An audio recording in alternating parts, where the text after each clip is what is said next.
Summertime and the living's easy in the LBC.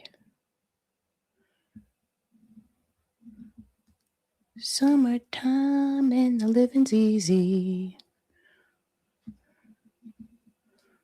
All right.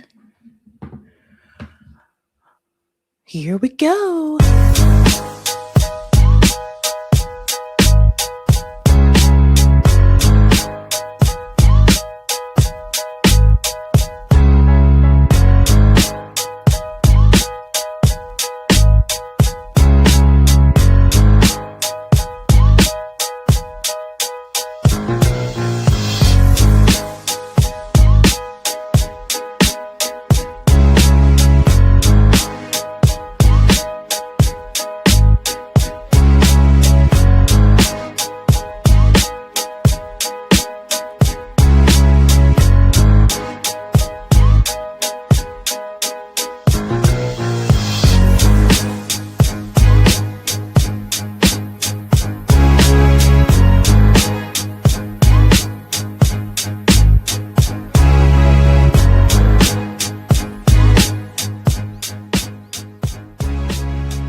All right. Welcome to Sabs podcast. I'm your host, sabrinasalvati. Happy Thursday, ladies and gents. We have quite a bit to get into tonight, so I hope you're prepared for that. Quick announcement. I did find out earlier today, Professor Morandi will be coming back onto the show. I'll be recording with him on Friday morning. So we're not going to be able to do call-in tonight. I was going to do call-in tonight, but I'm recording with him tomorrow. And because of the time difference, I have to do that in the morning. But we will resume call-in next week. So look forward to that. I miss hearing you guys' voices. It's just been a crazy week. But we have quite a bit to get into, ladies and gents. We have the update with the Iran war. Things are getting pretty crazy, as you can imagine, as well as some of the other issues that are happening. Tonight's theme is stand for something. There's a little saying that if you don't stand for something, you will fall for anything. And I hope you take that message with you and see that tonight with tonight's stories. So first and foremost, I do want to give shout outs to a couple of peeps in the chats, ladies and gents. Welcome back. Welcome back. Shout out to JB says, when was the last time the U.S. actually won a war? Oh, even in World War II, it was the Soviet Union that won the war. The U.S. participated later. The U.S. was defeated by smaller nations. The U.S. loses often. I didn't think about that, but that's a really good point. Shout out to Greenie, says Sabby. Shout out to Yoki, says 69th like. I guess you were the 69th person to like. Shout out to Black Rhino, says hello, Sabby. Greetings, Lewis. If the U.S. or Israel nuke Iran, the Iranians will retaliate with their own surprise nuke supplied by North Korea. The Iranians are done talking with the Epstein class. Yeah, and I think that's the sentiment I've been seeing all around across the board. They've made it very clear that they're not going to try to negotiate now because the U.S. has reneged on those negotiations. I mean, you can't be mad at them at this point. Shout out to Hannah, says, get us out of this war. We're trying, Hannah. We're trying. Greetings, Nat the Cat says, how about some lemon pound cake? I haven't had that in a long time, but it sounds good. Greetings, MD says, nuclear weapons are transparent weapons of fear. They do not exist. Shout out to Kinman, says, love Sabby so much. Thank you. Love you as well, Kinman. Shout out to Max, says, about to get off work, ready for the show. Greetings, Doug says hi. Shout out to Vijaya says hi all. And shout out to Bryce says good evening, Sabs, Eric T, and comrades. Welcome everyone. Again, tonight's theme is stand for something or your fall for anything. Let's go ahead and give a shout out to all of our patrons. Thank you guys so much for your support. Really do appreciate you keeping the lights on around me, ladies and gents. If you're interested in being a Sabby patron, I do have 5 categories here. We have the ultimate, the Sabinators. Don't forget about those Sabsters because they're doing the damn thing. They just be doing it. And of course, shout out to the Sabbies.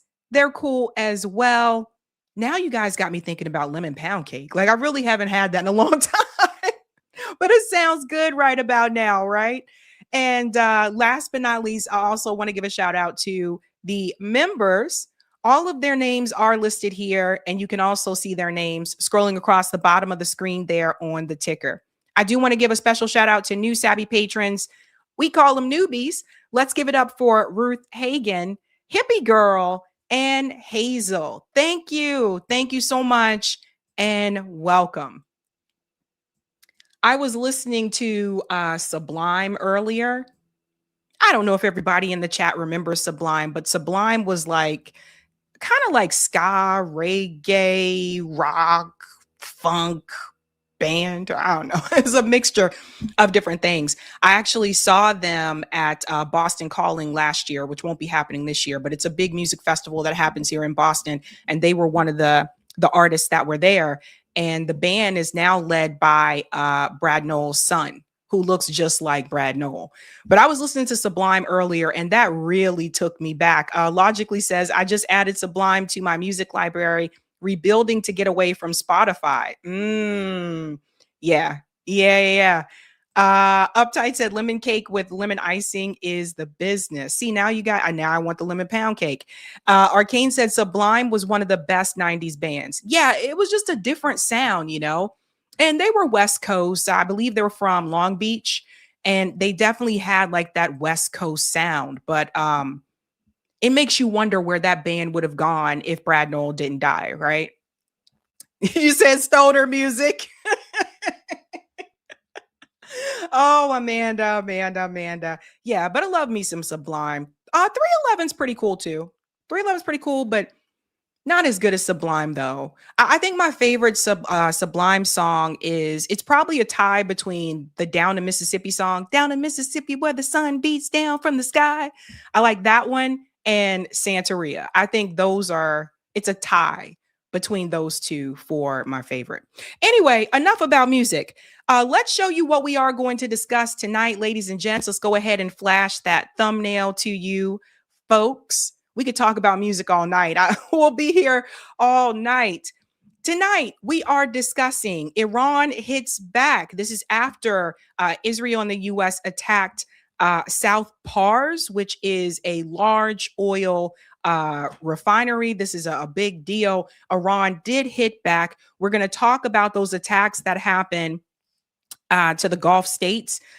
Their oil refineries there. We're also going to talk about, I couldn't believe it at first, but the WHO has also put out concerns about possible nukes. So we're going to talk about this idea that, and look, I'll go ahead and say it. I believe the only way that the US and Israel could even come close to beating Iran is if they were to use a nuclear weapon. And apparently the WHO has put out a statement because they realize that as well. So we're going to get into that. We're also going to talk about that journalist that was almost killed today by an Israeli strike. We're also going to get into Donald Trump's statement, Benjamin Netanyahu's statement, and so much more. We're just keeping you up to date what's going on with this Iran war.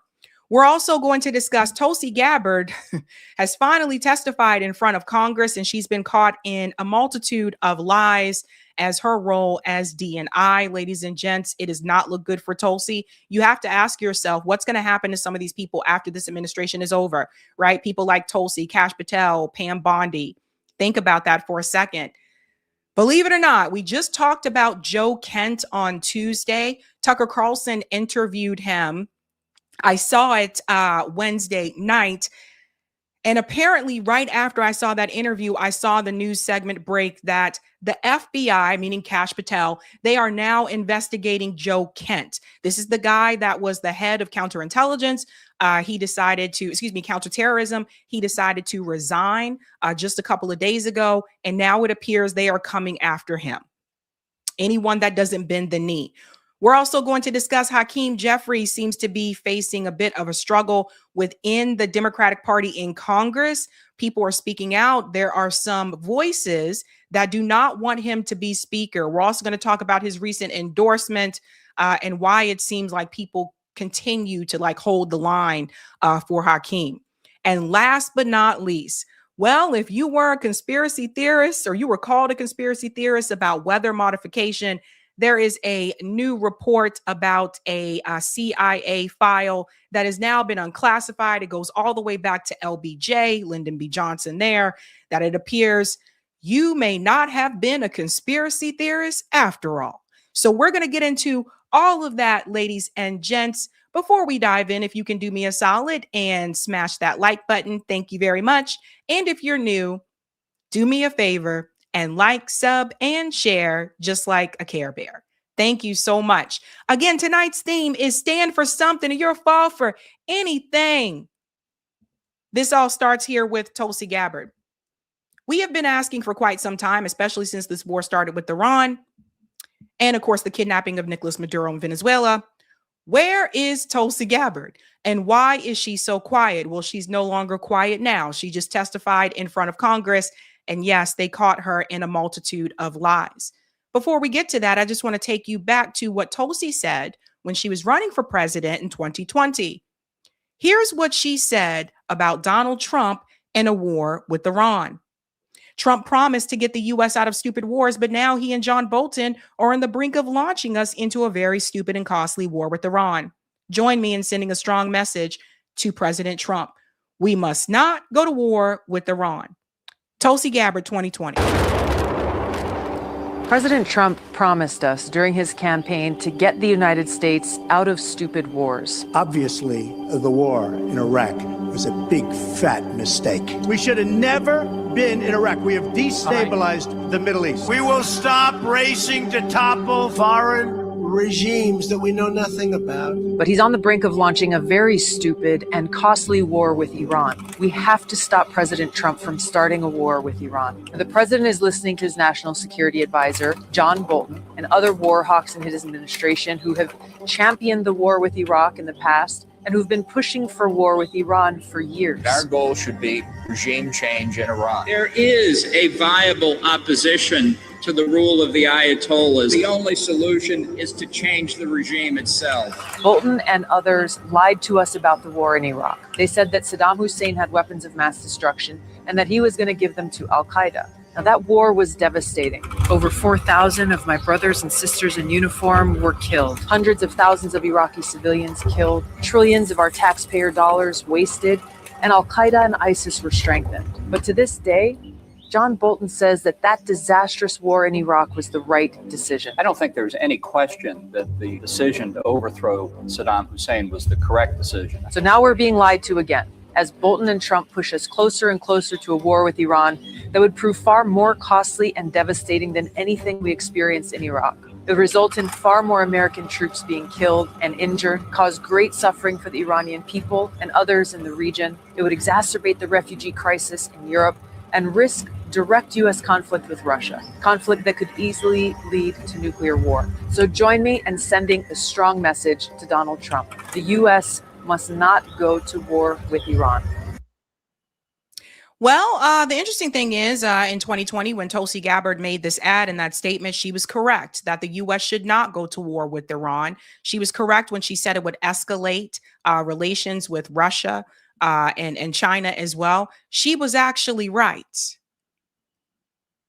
That's also why some people supported Tulsi Gabbard during that time, was because she was against these regime change wars. So that was Tulsi then. Now here is Turncoat Tulsi. Turncoat Tulsi Gabbard just testified in front of Congress. I want you to hear what she is saying now. This is part of her opening statement. The spread of Islamist ideology, in some cases led by individuals and organizations associated with the Muslim Brotherhood, poses a fundamental threat to freedom and the foundational principles that underpin Western civilization. Islamist groups and individuals use this ideology for recruiting and financial support for terrorist groups and individuals around the world, and to advance their political objectives of establishing an Islamist caliphate which governs based on Sharia. There are increasing examples of this in various European countries, and President Trump's designation of certain Muslim Brotherhood chapters as foreign terrorist organizations is a mechanism to secure Americans against this threat. In response to setbacks to their capabilities of conducting large-scale complex attacks, Islamist terrorist groups have shifted toward focusing on executing information operations to spread propaganda and inspire or enable individuals located in or with access to the West. Now imagine talking about Islam, terrorist groups when the U.S. is the one that's wreaking havoc all over the world. If you wonder how Tulsi Gabbard got to this position, I would say it's because she basically turned her back against the DNC. In the 2016 presidential election, she endorsed Bernie Sanders instead of Hillary Clinton. Now, prior to that, she was basically on track to be the next DNC darling. They loved Tulsi Gabbard back then. But that endorsement of Bernie Sanders instead of Hillary Clinton really changed things for Tulsi Gabbard, and the party had pretty much decided to be done with her. She went on anyway and ran for president in 2020, focusing significantly on ending these regime change wars and obviously talking very heavily against regime change in Syria. And this is one of the things that she was known for. Then she went on to endorse Joe Biden. She did not endorse Bernie Sanders in 2020. And I think that was her way of trying to get back in the good graces with the Democratic Party, but it did not work. So then after that, after Biden won, we started seeing her more on Fox News. And then next thing you know, Tulsi Gabbard just kind of pivots all the way over to the right. And she says that she is going to work with the Trump administration. So that's how she got there. Let's continue on. U.S. counterterrorism efforts, primarily in Iraq, Somalia, Yemen, and Syria in 2025, were instrumental in removing key terrorist leaders and operatives, degrading the ability of al-Qaeda and ISIS to quickly reconstitute its leadership and plan large-scale attacks against the homeland and U.S. interests abroad. Strict U.S. border enforcement measures and increased deportations of individuals with suspected links to Islamist terrorists have reduced access to the homeland and removed some potential sources of future terrorist attacks. Since January, U.S. officials have only had a handful of encounters at our borders with individuals associated with terrorist groups. This is a positive trend. However, our interagency coordinated efforts to continue to identify, locate, and remove known or suspected terrorists who may already be in the United States continues with vigilance. In 2025, there were at least 3 Islamist terrorist attacks in the United States. Law enforcement disrupted at least 15 US-based Islamist terrorist plotters.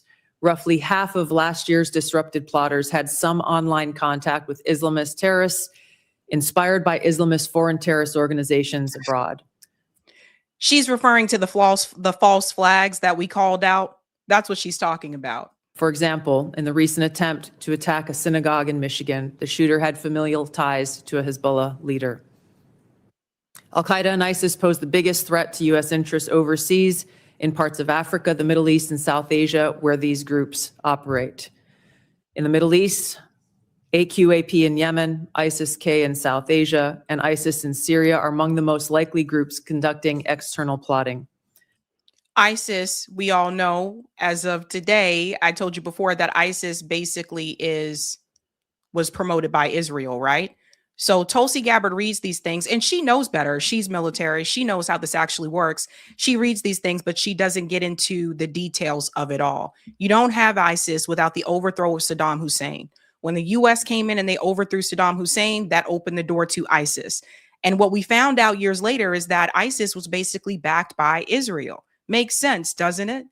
But the way that she talks about it, and if you don't know the background about all this stuff, it's easy to believe what she's saying. Oh no, we should be afraid. There's a threat coming our way.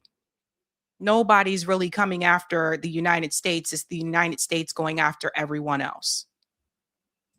ISIS in Syria is likely seeking to rebuild its ranks, expand support networks, and solicit funds by re-engaging with and recruiting from the likely hundreds of ISIS detainees and thousands of ISIS-linked women and children who were either released or escaped from prisons and displaced person camps that were previously run by the Syrian Democratic Forces in North. What she leaves out here is that the U.S. came in at the very end of the Biden administration and they overthrew Assad. So this is what happens, and Tulsi knows this because she said this for years, that regime change in Syria would be a disaster. Now, she doesn't say this, of course, in her speech because, you know, she's trying to play the game. But the reality is that we came in, we overthrew Assad. That was regime change in Syria. Israel went right in and started slaughtering and killing people. There are Christians that are being killed in Syria, which we told you would happen for the people who were cheering this on at the time. Nothing good comes from regime change. Northeast Syria. Meanwhile, state actors present a risk broader in scope by seeking new capabilities in kinetic and cyber warfare. The United States' secure nuclear deterrent continues to ensure safety in the homeland against strategic threats. However, the intelligence community assesses that Russia, China, North Korea, Iran, and Pakistan have been researching and developing an array of novel, advanced, or traditional missile delivery systems with nuclear and conventional payloads that put our homeland within range. Okay, and this is where we need to stop. All of those countries that she mentioned just don't seem to bend the knee towards Israel. We've talked recently about what's happening in Pakistan. I had a guest on here, actually 2 guests on here to recently talk about what's going on there. I've talked about Imran Khan, how he was falsely imprisoned. That was also backed by the United States. They wanted to throw him in jail because he didn't want to take a side on the Russia-Ukraine war. This is what the U.S. does, right? So there's things happening there in Pakistan. They mention Russia. Again, Russia has something that we don't have here in the United States. Their economy is thriving in different ways because, number one, they actually have clean food. We do not. They take care of their people. We do not. Remember, I told you a lot of these countries they go after are countries that have these social programs in place and they're taking care of their people. She mentioned China, of course, another one. China doesn't have the homelessness crisis that we have here in the United States. It's easier for people there to have housing. They decided to invest in their people and to invest in their country instead of trying to start wars all over the world. So pay attention to the countries that were mentioned. Here comes the bombshell.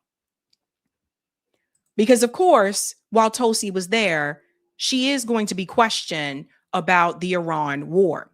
I want to take you back to what she said in 2025, just last year, about the threat of Iran and a nuclear weapon.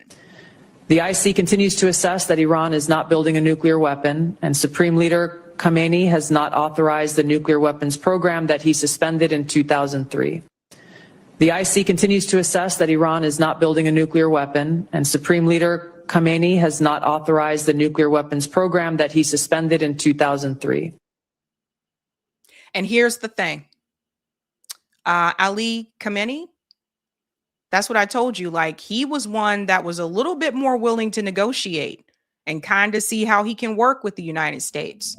They killed him, and now his son is in that position.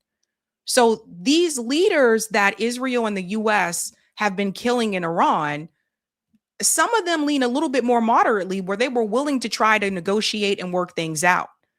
The people who take their place may not be going in that direction. But I wanted you to hear what she said in 2025 because I wanted you to see how she is now changing her position yet again. And Tulsi Gabbard pretends as though video doesn't exist anymore. But you'll see here. Hold on one second. I want to make sure I got the right one. That's not the right one.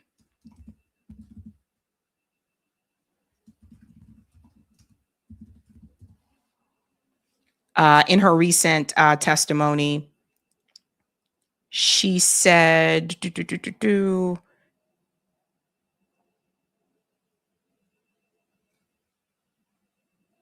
Here it is. Okay. So she is questioned by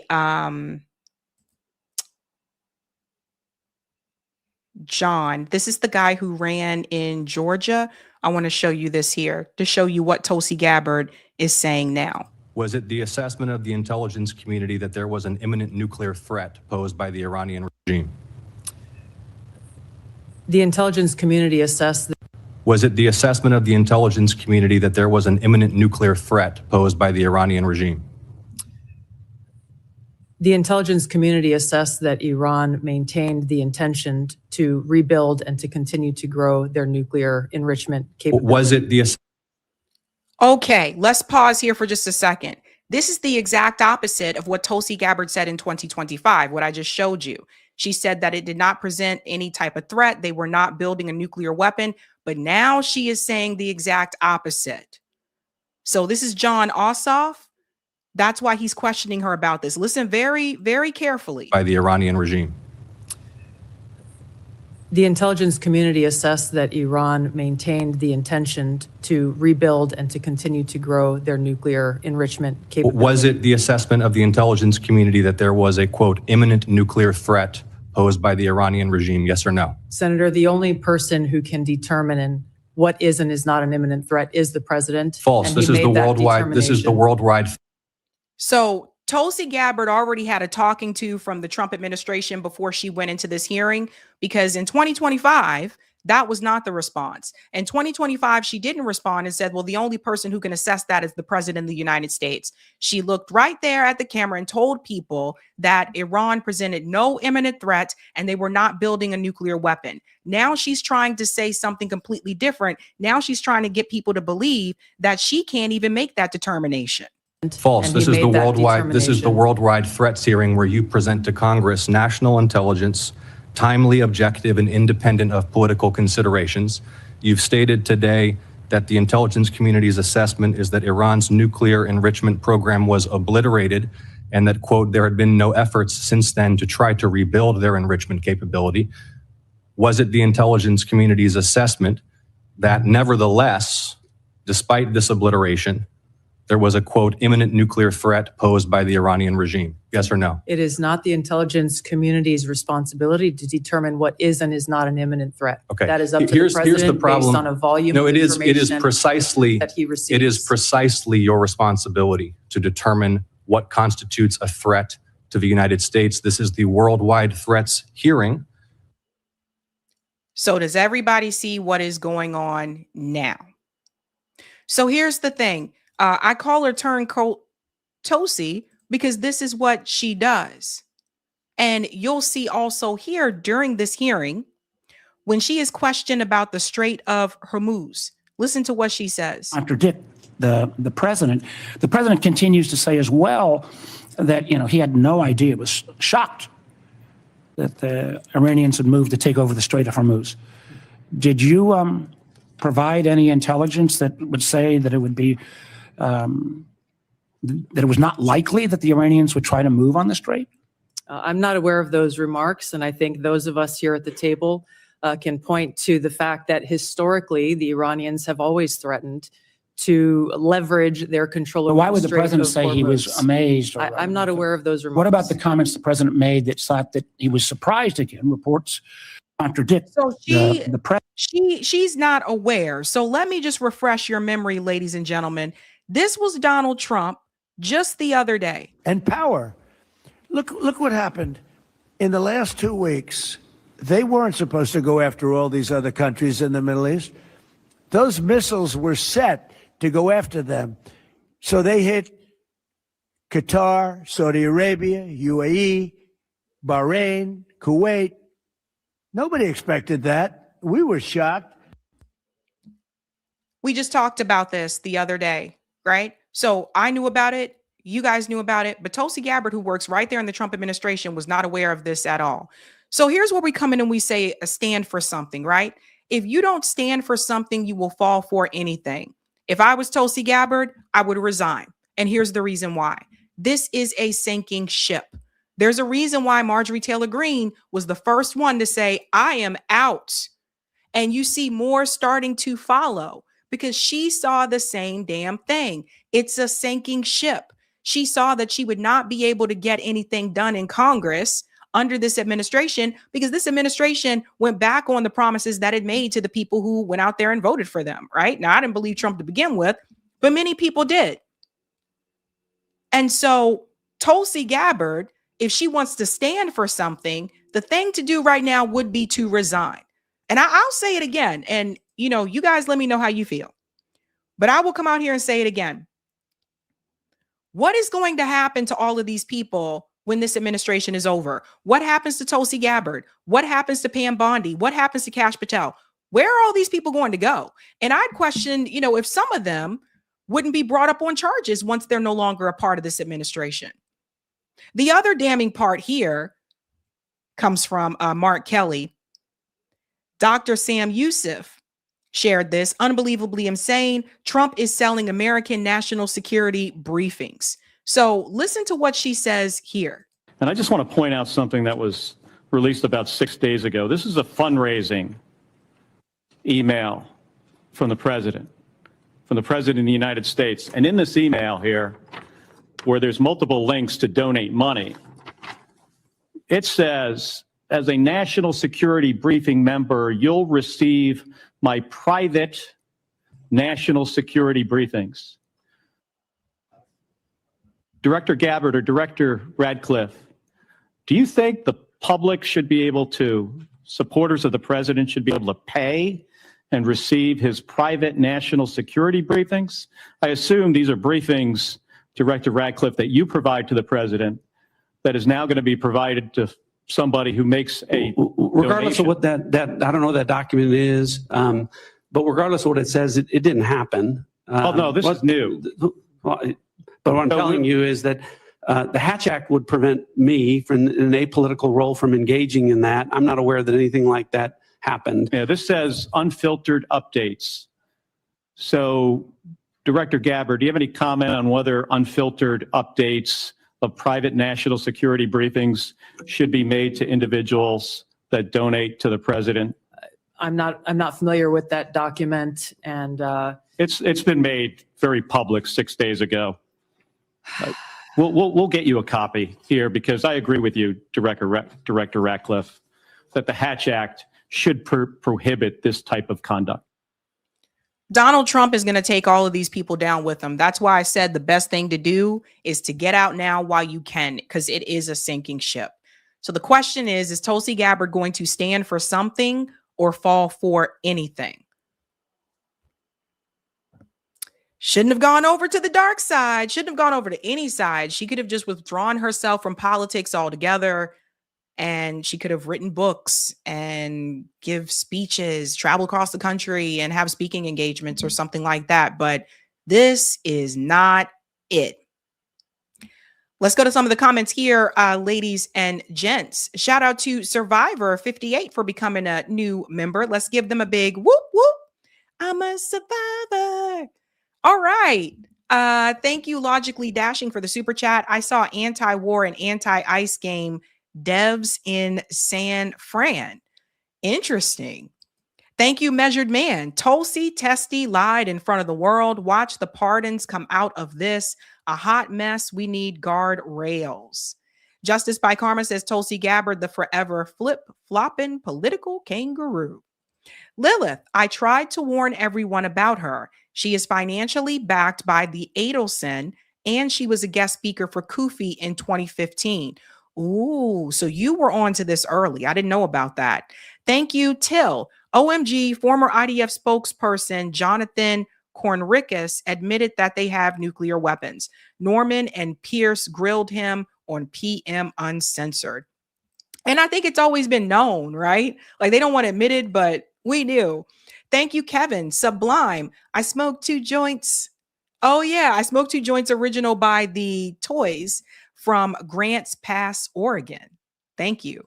Thank you, Chris. Take a shot every time Tulsi says Islamist. Yeah, she big Islamophobe. Thank you, Measured Man. Tulsi act like we don't have the internet. That gray streak ain't streaking. I'm 504. That used to be a truth streak of wisdom in my culture. Thank you, Logically. While at a game developers conference, I saw tables for unions and worker co-op among the sea of AI crap. Nice to see, but needs more support. That's interesting. And thank you, Kevin. Russia responded to sanctions by making the oligarchs sink some money in new businesses, replacing what Biden ordered out, like Starbucks. All right, let's get that Rumble rant and we'll keep it moving and grooving. Thank you for the Rumble rant, Mark, who is now a monthly supporter. Mark Pugsley says Thursday night sabinization. Sabby, I had to come onto Rumble because YouTube didn't like sabinization. That's YouTube for you. Oh my God. Okay. Let's keep it moving and grooving to the next story. This is a wild one as well. Smash the like if you haven't had a chance to do so. Thank you very much. Stand for something or fall for anything. Well, I have to admit something. It is now being revealed that a popular conspiracy theory has been proven. And I have to admit that I didn't really want to believe this when people were saying this about the weather being controlled. But now we have actual documentation to show you just that. Check this out. The CIA is now being accused of poisoning the sky with toxins as files expose secret weather control agenda. I know what some of you were thinking. There's no way. It's just a conspiracy. Well, we're going to show you the documentation. Once top secret CIA files have detailed America's plans to control the world by manipulating the weather. The documents, declassified in 2003, discuss the controversial topic of weather modification, the tactic of launching rockets or using planes to dump chemicals into the atmosphere that alter the climate and local storm systems.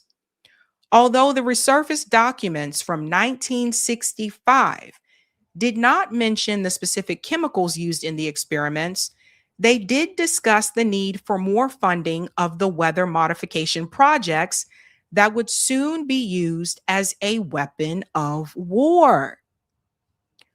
Well. Right? So when this came out on X, a number of people were like, the conspiracy theorists are cheering now. You know, they were right once again. But what's interesting is how far this goes back. So this is where LBJ comes in. In fact, the memos noted that federal funding for the secret program was set to be 4 times higher in 1967, the same year the U.S. began spraying toxins over Vietnam to cause floods and landslides. One post on X claimed the CIA has been poisoning the sky and controlling the weather since 1965. This is an 18-page report. It was recently shared by conspiracy theorists years after it was quietly placed into the CIA's public archives, including a letter praising the classified operation from U.S. President Lyndon B. Johnson. Let's take a look at that letter and we'll come back to this. So here's the letter. You can see it here, memorandum. Subject is weather modification. This was October 7th, 1965. For your information, some attachments are provided which show the extent of interest and trends in weather modification research in the United States. For example, federal support for 1967 will be 4 times that for 1963, and over twice as large as that in 1965. The copy of the letter from President Johnson to the Secretary of Commerce shows that an expanding program has White House backing. So this goes all the way back to Lyndon B. Johnson's presidency. It's been decades. So for all those that clown the so-called conspiracy theorists about this, what do you have to say now? Like, this goes all the way back to the 60s. So they've been doing this. And the idea was that they would test this out so that they could use this as a weapon of war. I've already seen videos. I don't know if you guys have seen it, but I've already seen videos of the military like testing different types of weapons that are invisible, right? Where a crowd of people would run towards what they think is empty, blank, open space, but they would be hit with an invisible weapon that they can't see and they can't do anything about. In fact, there's a show called Black Mirror, which kind of touches on some of these things about these futuristic type weapons that can be used against the people. But this is the actual document right here. It says at the recent interagency conference on weather modification, this was sponsored by the National Science Foundation, so the NSF, it was indicated that the level of federal support for weather modification research may be increased several orders of magnitude over the presently projected 1967 level. So they got money for this, but they didn't have money to give everybody health care. You see how where they put all the money? We go back to this article here. Johnson's endorsement of CIA weather modification project came just 3 years after he gave an ominous speech on the future of America and the work to create weather satellites with the power to strengthen storms. While giving the commencement address at Southwest Texas University, this was in 1962, Vice President Johnson said, "He who controls the weather controls the world." You can see that here. It lays the predicate and the foundation for the development of a weather satellite that will permit man to determine the world's cloud layer and ultimately to control the weather, and he who controls the weather will control the world. That will permit man to determine the world's cloud layer, and he who controls the weather will control the world. Well. Leroy says these people are crazy as hell. I know, right? So they've been doing this, guys. Really evil, right? We go back to the article here. Let's come back in. Again, conspiracy theorists have claimed that airliners have been pouring various chemicals into the atmosphere for years for nefarious reasons. You can see there's a plane there, and then there's LBJ there as well. Just 18 months after giving that speech, advocating for U.S. to control the weather, LBJ became the 36th president and would oversee two infamous projects designed to manipulate weather: Project Storm Fury and Project Popeye. Following the speech, the record showed real government programs were already underway by 1965, such as Project Storm Fury, which flew into hurricanes and seeded them with a freezing agent called silver iodide to try to weaken the storms by disrupting the inner structures. Johnson's letter, which is among the 18-page CIA report from September of that year, specifically mentioned the project's work in manipulating a recent hurricane near Florida, believed to be Hurricane Betsy, which made landfall in Louisiana as a major Category 4 storm. By 1967, however, the work expanded to Project Popeye, which was used against enemy supply lines during the Vietnam War to artificially extend the country's monsoon season. So all the way back to the Vietnam War, extending the monsoon season, right? So obviously heavy rains, making it harder for people in Vietnam. Intelligence officials also noted that they had the full support of Johnson, who was determined to beat the Soviet Union's efforts to control the weather as global tensions escalated. The U.S. government has maintained that weather modification has been used only to help weaken dangerous storms and induce rain in drought-stricken areas. However, conspiracy theorists sharing the files have accused the CIA of using these projects to keep the world dependent on government by weaponizing storms, blocking sunlight, and poisoning food supplies to intentionally make people sick. You wonder, why would that be the case? Why would they want to do that? Depopulation would be my guess. Those allegations focus on so-called chemtrails, the white streak seen coming from high-flying jets on clear days, which appear to spread out and dissipate very slowly. And you can see here the letters here. Here's another one. September 14th, 1965. Dear Jack, I thought your report to the cabinet Monday on weather was exceptional. This is a field in which I want us to move ahead to make a breakthrough I am convinced is possible for us. Please express my appreciation to Secretary Holloman and Dr. White for their contribution to the cabinet and presentation to the press. I understand that both did fine jobs. If you think it appropriate, I would like to have your suggestion for a letter of commendation to Mr. Dunn and his staff in Miami on the job they did during the recent hurricane. Sincerely, Lyndon B. Johnson. So here we go, guys. Now I want to show you what this guy said about geoengineering. Check this out.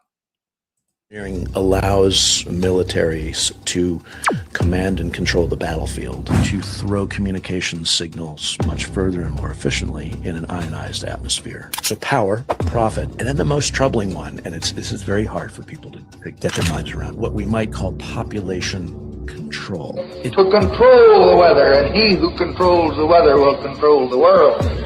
It dawned on me many years ago that the official story we've been presented with about what is called climate change, it seems to be incomplete at best. Few in the civil sector fully understand that geoengineering is primarily a military science and has nothing to do with either cooling the planet or lowering carbon emissions. Once again, more money going into the military. When they say we're waging war on carbon dioxide, they're literally, as you just said, waging war on life itself. This transhumanist impulse to merge the human species with the machines and technologies that we've created. Breathing consciously and strategically is the portal into more mindfulness. I think really awakening to our potential as humans. For those humans who don't believe, as you said earlier, in geoengineering, please understand that there are literally tens of thousands of pages of public records all over the world indicating ongoing weather manipulation and climate modification projects for almost 100 years. So what I want to say is this, right? When we talk about technology and we talk about these inventions, there are tools that you can use that can be used for good, and there's tools that you can use that can be used for bad. That's just the reality of it.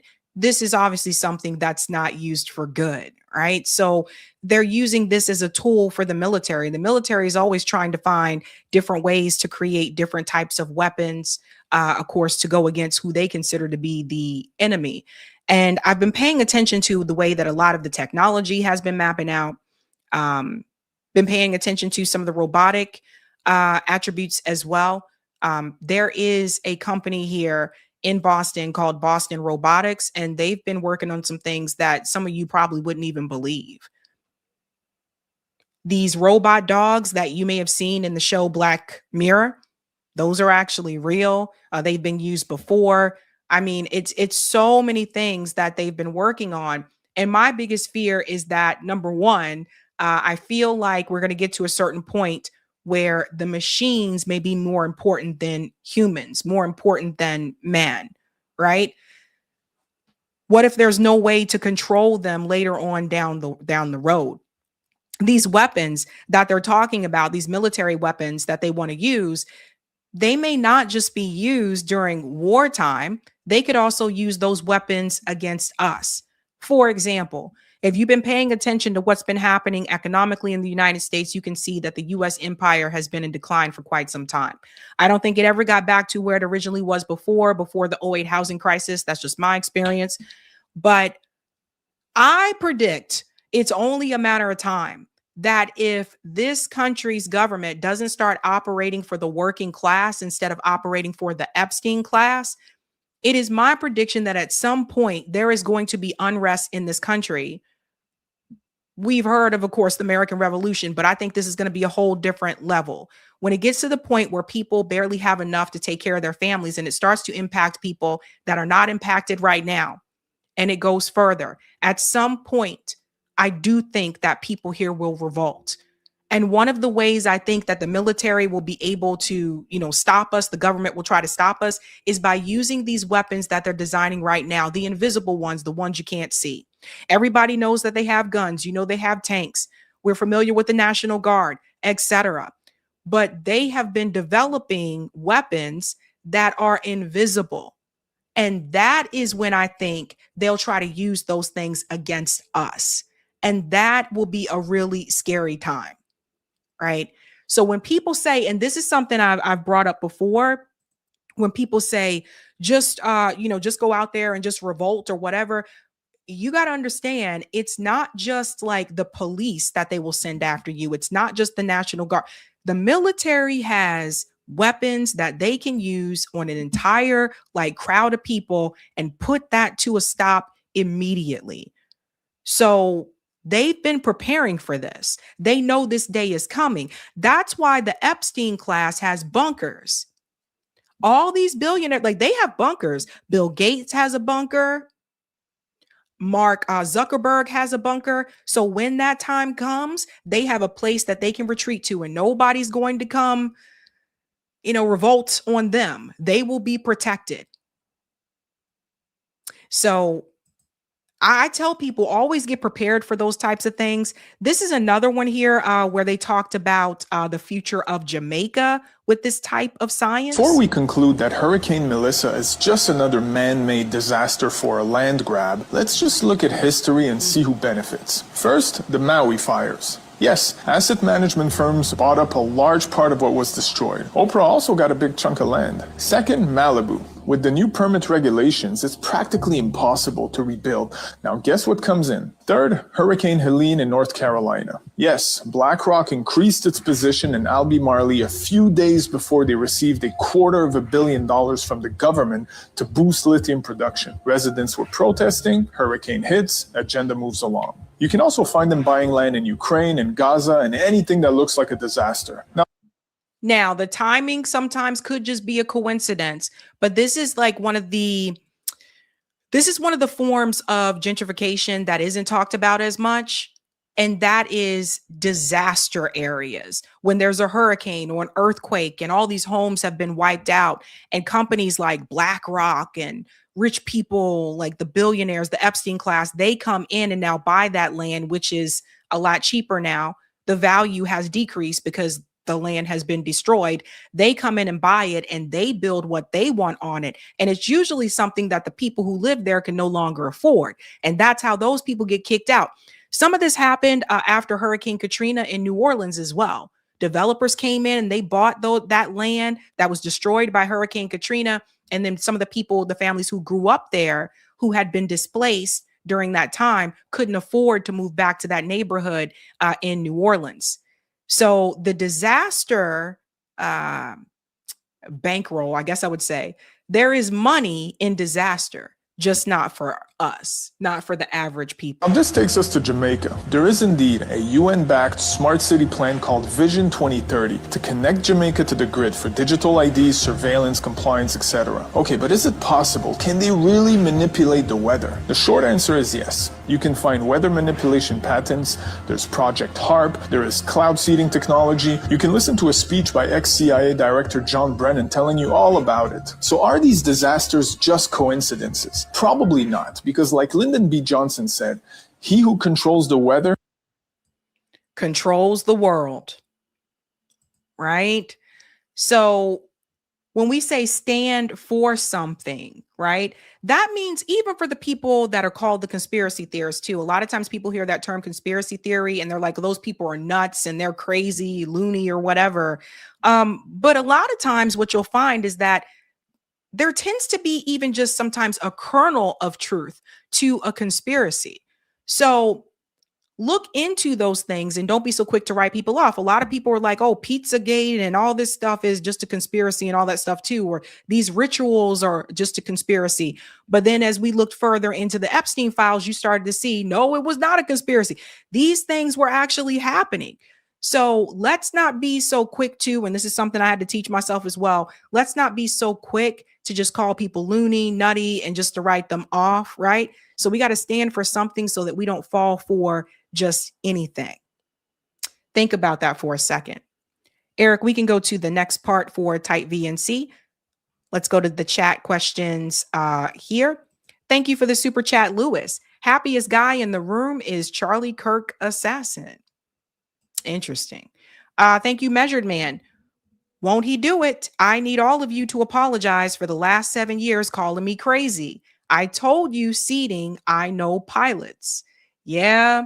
Thank you, Marlon. My tinfoil hat thinks this was the pandemic delivery system, as well as just saying with people like Bill Gates running around talking about population control and the WHO organizations. Yeah, I know everything. Things don't sound so crazy anymore. It doesn't. That guy says they're imagining ways to bring about the apocalypse. Thank you, Misty. You hear of the meteor exploding near Cleveland? I heard there was something in the sky. I didn't hear the rest of that story. I'll have to check in with that one. Bill Bobby says you can tell because they make a point to cross the trails when they do this, making a grid. Thank you, Measured Man. People need to know why Planned Parenthood was created. Singer said it was to stop Black population growth, deciding who lives and who dies. She did say that. However, I will say that that is actually, if you were to give percentages, the majority of procedures that are done at Planned Parenthood is not abortions. Thank you, Marlon. The budget to dump chemicals on us, I'm sure, would cover healthcare and college for all of us, just saying. So you see how they keep telling you they don't have money? A10 said they are ready and now waiting.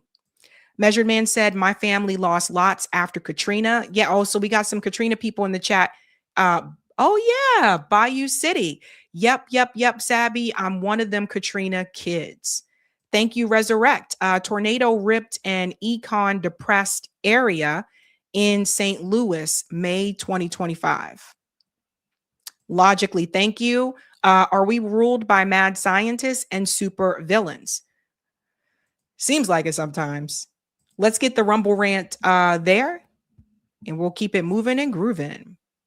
Thank you for the Rumble rant, Meteor Dreams. Sabby, have you seen the racist video a Japanese right-wing party made against African and Muslim immigrants? Japanese are becoming hostile to immigrants, but it's a karma they owe for their imperialism. I have not. Thank you, RB Ham. I've been screaming into the wind for 25 years about the chemtrail conspiracy. I knew about LBJ's documents back in 1998. Friends and family called me cuckoo for Cocoa Puffs. I doubt they'll apologize. Well, I hope they do, RB.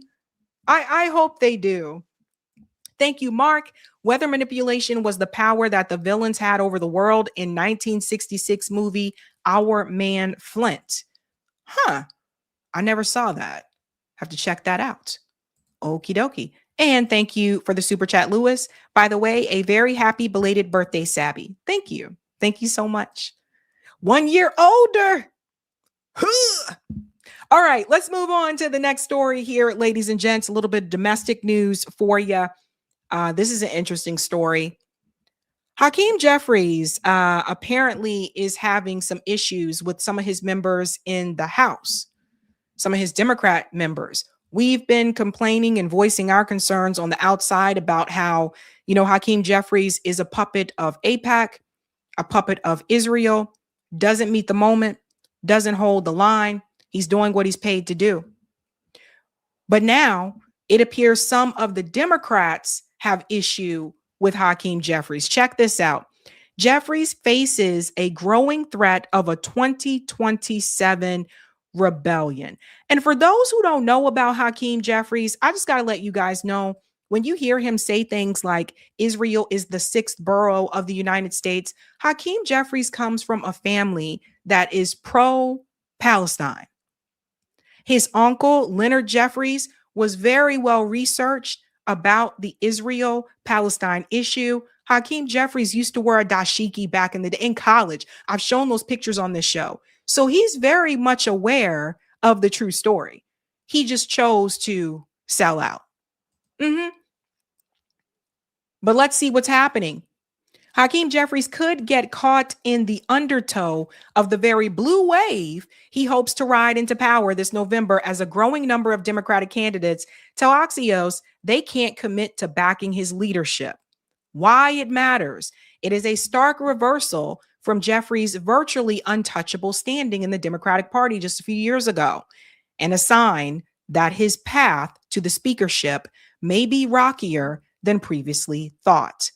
Jeffries and his allies maintain they are not remotely worried about a mass defection, pointing out that even in the minority, he has had to endure 20 speaker ballots and hasn't lost a Democratic vote. But this crop of freshmen may provide the first chink in that heretofore impenetrable armor, with a block of genuinely viable candidates making clear that voting for Jeffries as speaker is not a given if the Democrats take the House. This brings me back to force the vote. When Nancy Pelosi was championing to be Speaker of the House at that point in time, there were many on the outside that were saying the squad needs to hold the line and force the vote for Medicare for all, meaning that they would not vote for her unless she would bring the bill for Medicare for all to the House floor. The idea with that is that you would see who would vote for it and against it. And then from there, you would decide, okay, the politicians that voted against it, those people are going to have to be primary challenge. The squad chose not to do that. And that was a big mistake. And that was a big frustration. That's what brought me into this political YouTube space, because I was really shocked. I really was. I've grown a lot since then. But I think that what's happening with Hakeem Jeffries is that he's trying to do both lanes.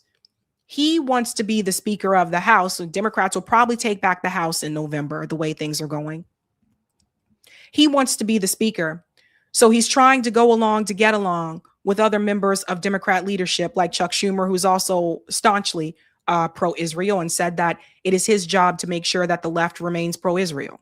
That's why he's there in Congress. At the same time, he wants to get the support of some of the so-called progressive members in the House. So he'll try to endorse AOC when she's running for re-election or something like that. Or he came out and endorsed Zoran Mandami. Hakeem Jeffries has a challenger. And I have to tell you, I'm very surprised that many people who are very much still pro-Democrat and very much a part of the party are ignoring Hakeem Jeffries' challenger. He came onto this show. I know he reached out to others. And I guess because he doesn't have the endorsement of DSA, people are pretending like he just doesn't even exist. Vance Bostic was the first person to announce that he was running against Hakeem Jeffries, before all this noise of Chi Osei even came forward. And I told people back then, Hakeem Jeffries has this bubble around him where people cannot speak against him, where he seems to be untouchable within the Democratic Party. But this guy is just as pro-Israel as Donald Trump, still doesn't believe that there's a genocide, takes corporate money, everything against anyone who supports populist policies would be against. Hakeem Jeffries is not there for the working class. Hell, he's not even there for the Black community. We've talked about that before on this show. His number one priority is Israel first. So I've been saying for quite some time that Hakeem needed to go. It goes on to say here's the state of play. Axios reported last fall that more than 80 Democratic House candidates across the country were either non-committal on backing Jeffries' leadership or outright opposed to it. It's only gotten worse for him since then. May Vang, the leading progressive primary challenger, to Representative Doris Matsu, previously said she would support the person that my future colleagues elect as our leader. But in an unprompted statement last week, she told Axios the Democratic Party and its leadership, Chuck Schumer and Hakeem Jeffries, have failed to mobilize meaningful opposition to Trump's illegal war, and their silence as AIPAC and corporations flood congressional primaries with millions of dollars is deafening. Well, of course, I mean, they're going to be silent because they take that money too. This is the whole thing about giving people a pass. I cannot support this kind of leadership. If we need to defeat Trump and rebuild trust with working Americans, we need new leadership and a new direction. So this is just some of the things that is coming out of the House. People starting to be a little bit more vocal against Hakeem Jeffries, and also saying that the Democratic Party needs new leadership, which means it can't be Chuck Schumer and it can't be Hakeem Jeffries. If the Democratic Party wants to make sure that a Donald Trump style presidency never happens again, the Democratic Party has to develop a populist platform that is going to benefit the working class people. Unfortunately, the Democratic Party has decided throughout the years that they would rather bend the knee and support their donors and the military industrial complex. And that's how we got here. To go along with this, just to prove my point, Hakeem Jeffries just came out and endorsed Richie Torres, another AIPAC shill. Richie Torres' statements are even worse than Hakeem Jeffries when it comes to Israel and Gaza. Absolutely disgusting. He's endorsing him for re-election. They're both New York dudes. Richie Torres does have a challenger. We've had him on the show multiple times before, and that's Jose Vega. If you're in Richie Torres' district, you do have other people that you can vote for. Just here to let you know. But he's come out and endorsed them. So somebody make this make sense to me, because you can't, he endorsed Zoran Mandami, right? And now he's here endorsing Richie Torres. You see how he tries to play both sides like this? Yeah. He said Richie Torres is an extraordinary fighter for the Bronx and for everyday New Yorkers. Jeffrey said in a statement to the Bronx Times. Richie Torres does not fight for the everyday New Yorkers. We've talked to people on this show multiple times about Richie Torres and how little he actually does for their district because he's too busy having his head all the way up Benjamin Netanyahu's ass. These people are frauds. And you know what I've noticed? The Democratic Party, I'm going to tell you what they've been doing. Okay? The Democratic Party has been using black faces as a mask, right? So they use people like Hakeem Jeffries or a Jasmine Crockett or like a Kamala or a Clyburn, who's also running again for re-election, which is absolutely fucking ridiculous. They use these people's faces as a mask and a shield, so that if you don't vote for them, then they will say, oh, people didn't vote for them because they were black and dead. And yeah, there's racism and there's some of that. But what they don't tell you is the great policy platform they supposedly have, because they don't have one. So they just use black people to go out there and run these campaigns to keep people in the party and to keep black people in the party. I said this before. I think black people need to register as independents or no party affiliate. Don't just give your vote to somebody just because. I don't know how many times to say this, but that's the tool that they use. And a lot of times people won't look further, right? People are busy. They don't have time to pay attention to politics as much as the rest of us do all the time. So a lot of times people won't look further, and they won't look and see that those black faces, their number one priority is Israel. Not you, not the working class, not the black community. It's Israel. That's really who they're in there to fight for. And now, why is that a problem? Well, those same candidates will sit up there and talk about criminal justice and rights and civil rights and all this kind of stuff when they support the state of Israel, which doesn't support the civil rights of the Palestinian people. That's the hypocrisy. And that's the part that they don't really want you to see. So it looks like there's some pushback coming with Hakeem Jeffries. We'll have to wait and see if that actually happens. But this whole idea that you can't ask for him to not step down, or you can't say, I'm not going to give him my vote for speaker because he's black, it's bullshit. But that's the trick the Democratic Party is going to use. Wait for it. Let's go to some of the comments here, ladies and gents. All right. Thank you, Jabram. This is Batman Evil.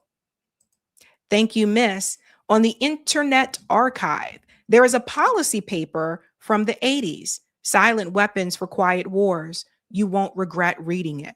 Oh, I'll check that out. Thank you, Roger Meadows. 6th borough of NYC, not us. All praise to his uncle, Leonard Jeffries. Thank you, Joe. We should raise money for a bunker for the people. You know what? You might be onto something, Joe. Thank you for the super sticker, Allah. And thank you, Marlon. I have to say it. Due to the current state of the union, none of them should be reelected. No AIPAC candidates. There you go. And thank you, Heather. It's too late for the Dems. The veil has been lifted off both parties. There you go. And speaking of the veil being lifted, let's go ahead and get into the Iran story, because this is this is a big one. If you haven't had a chance to do so, smash that like button for me. Thank you. And if you're new, don't forget to like, sub, and share, just like a Care Bear. Let's keep it moving and grooving. Let's get to this Iran war update. So first and foremost, Israel made a terrible, terrible decision. They decided to strike Iran's South Pars field. Let me show you what that looked like. Shout out to Dropside News. Israel has struck Iran's South Pars gas field, the world's largest natural gas field, and a core pillar of Iran's energy supply. The major escalation comes alongside reported impacts on other oil and petrochemical facilities. So let me show you here. Again, largest field here. Look at this. This kicked off a multitude of things when Israel decided to strike this field. All right. So you can't do that and expect Iran not to respond, which is exactly what they did. But Limitless actually breaks this down in such a way I think you guys need to see. Israel just made the single most dangerous military decision of the entire war, and nobody understands what they just triggered. Israel and the U.S. struck South Pars, the largest gas field on the planet. But here's what they either didn't know or didn't care about. South Pars is jointly managed by Iran and Qatar. They didn't just attack Iran. They attacked the energy backbone of their own Gulf allies. Let that sink in. So you'll see it here when we go to the map, just to show you where that lies. Right here. Here's South Pars. Here's Qatar. So now you again you've dragged Qatar into something that they had nothing to do with. Nothing to do with. This is no longer a war between the U.S. and Iran. This is a war that's about to erase the Gulf's entire energy infrastructure, the infrastructure that powers half the planet. Prepare accordingly. They don't want you to see this. They don't want you to see it. So he said, if you follow the logic, you bomb a gas field that's jointly owned by Qatar. Qatar, your own Gulf ally, publicly condemns you. Iran uses the attack as justification to target all Gulf energy. The IRGC formally declares Gulf facilities as legitimate targets. Aramco starts evacuating refineries. Explosions hit Riyadh. I always hope I pronounced that correctly. You didn't weaken Iran. You gave them the excuse to burn the entire Gulf's economy. And so Iran did respond. I'll let you see a bit of this video here. Just hours after the U.S. and Israel bombed Iran's largest natural gas infrastructure, Iran declares it will retaliate. This is a major escalation. این هشدار قاطع و خط و نشان برای جنایتکارانی است که تعرض به بخشی از زیرساخت‌های سوخت و So he says this is a firm warning for those who just attacked Iran's energy infrastructure. انرژی ایران در جنوب کشور داشتند. در نتیجه این اقدام زیرساخت‌های سوخت، انرژی و گاز مبدأ تهاجم در اولین فرصت در آتش می‌سوزد و به خاکستر تبدیل می‌شود. So he goes on to tell them that the other energy fields, and we'll get to what they attacked, will be set ablaze at the earliest opportunity. But see, again, like people who aren't following the logistics of this war would look at Iran and be like, how dare they attack the Gulf allies? Without telling you that Israel attacked them. به ارتش بزدل و متجاوز آمریکای جنایتکار و رژیم وحشی و کودککش صهیونیستی اعلام می‌کنیم. He goes on to say that this is the aggressive Israel and the U.S. child-killing Zionist regime.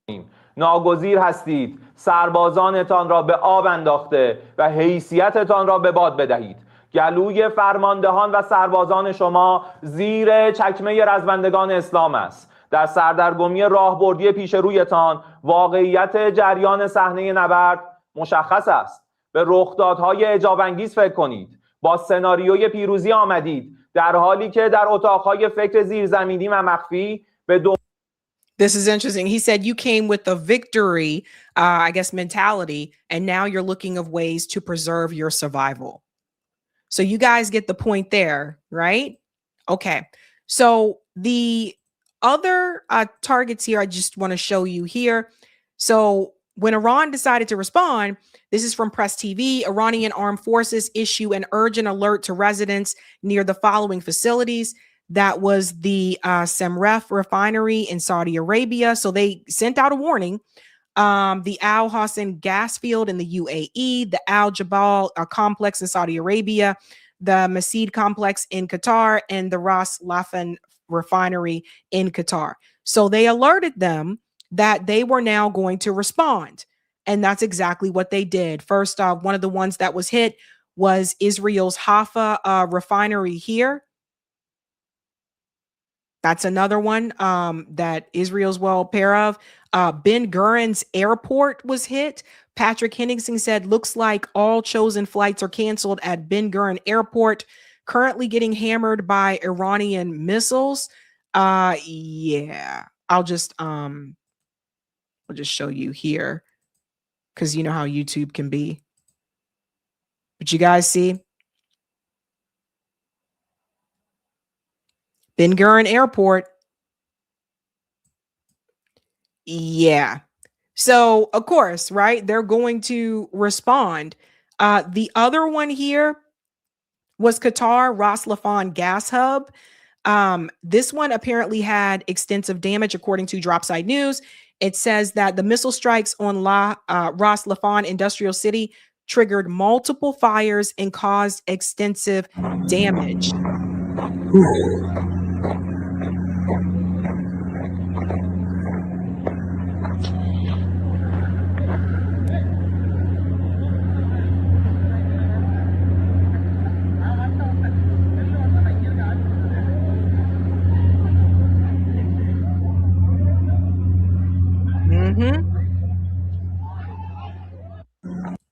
By the way, as you can imagine, Qatar is pissed. They are very upset here, ladies and gents. Another one that was hit, again, here's another image here, the Ras Laffan industrial area.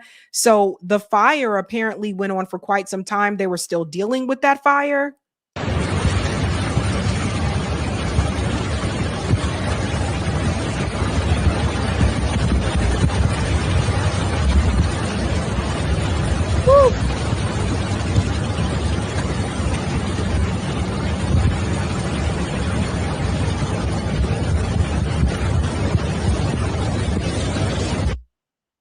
Not good, right? Of course, if you were them, you would be kind of pissed off. Now, to go along with that, we're missing one, Eric. We're missing the Gulf states one, or maybe we do have that one. Oh, we do have it. Never mind. So the UAE, they announced that they were suspending operations at the gas facility after the missile interception. So now we've moved on to the UAE. Operations have been suspended at the UAB Habshan gas facility as authorities respond to 2 incidents of fallen debris after a successful interception of a missile. So they went ahead and just suspended this altogether. There were some people on social media saying that the UAE's gas is now to zero. That has not been confirmed. But what has been confirmed is that they did decide that they are going to suspend operations at that particular gas facility. So either way, not good news. Now, what do the Gulf states have to say about this? They actually did meet in person.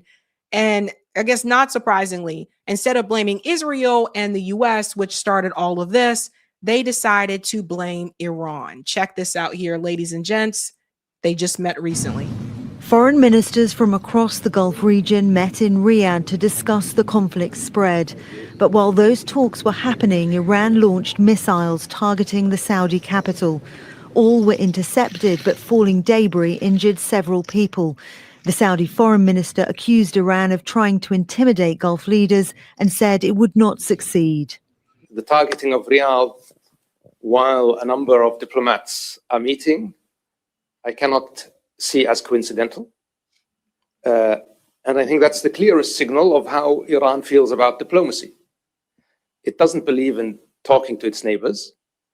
It tries to pressure its neighbors. So first of all, actually that pressure initially came from Israel when they decided to strike a freaking gas field, which was controlled by Iran and Qatar. But of course, he's not going to say that. He's a puppet of the West. You guys got to understand that. So he's putting the blame on Iran. 2, if you don't want Iran striking in your country, in these Gulf states, well, you need to tell the United States to get their damn bases out of your country. You see how that works? You know, you really got to stand for something. If there's ever a moment where the Gulf states really need to have a backbone and stand for something so that they don't fall for anything, is that they need to stand up to the West and say, listen, now you guys have brought us into this. So the way that we fix this problem is that you are going to remove your military bases out of our country. Be gone. Bye-bye. That's all you got to do. Just like that. Right? But they go along with the West. A lot of this is just connected to money. That's where the money's at. They don't really give a damn about the kids in Gaza. They don't really give a damn about the people, the civilians being bombed in Iran, because they're looking at the money and what benefits them. And that's how these Gulf states, many of them created later on, that's how they end up doing the bidding of the West. And that includes Bahrain as well. And what I can say categorically, that's not going to work. The kingdom is not going to succumb to pressure. And on the contrary, this pressure will backfire. The Saudi foreign minister also said the patience of GCC countries was not unlimited, and that if Tehran's attacks on its neighbors continue, they reserve the right to take military action against Iran once all diplomatic options have been exhausted. But what I care about now is that the attacks on my country and on my neighboring countries that are not involved in this conflict end. That's all I'm interested in. And we're going to use every lever we have, political, economic, diplomatic, and elsewise, to get these attacks to stop. That's what I care about. So the reality is, as long as you have U.S. bases in your country, and the United States and Israel is attacking Iran or any other country, you're a target. Sorry. Hate to break it to you, but this is something that people should have thought about before they said, yeah, come put your bases in my country. Here's the biggest announcement from all of this that is very, very concerning, and that is the threat of a nuclear weapon. The WHO is now saying that there is a strong possibility that a nuclear weapon may be used. I have told you guys before that I believe the only way that the US and Israel would win against Iran is if they did use a nuclear weapon. They can't beat them from the air. They have to send in ground troops. We know what's going to happen to those ground troops. That would be a disaster. They're already sending more Marines. But this should be the most concerning part from all of this. This was just from Politico. Worst case scenario, the Middle East nuclear concerns haunt top health officials. This is coming from the WHO. The WHO is being vigilant for any kind of atomic threat. It goes on to say here, the WHO officials are preparing a nuclear catastrophe if the US-Israel war with Iran escalates further.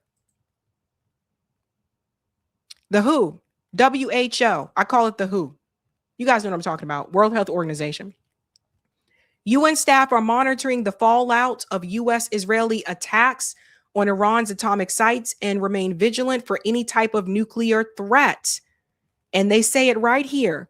The worst case scenario is a nuclear incident.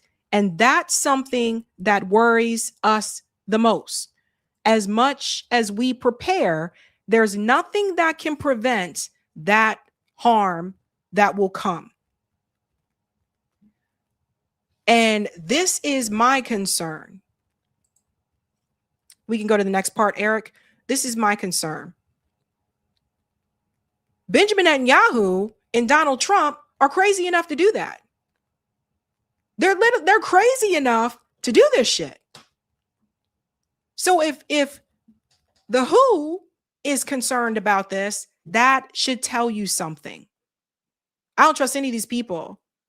And then I think back to what Professor Jang said about, no one's going to really win this type of war. There's going to be hits on both sides, but that the US will not win this.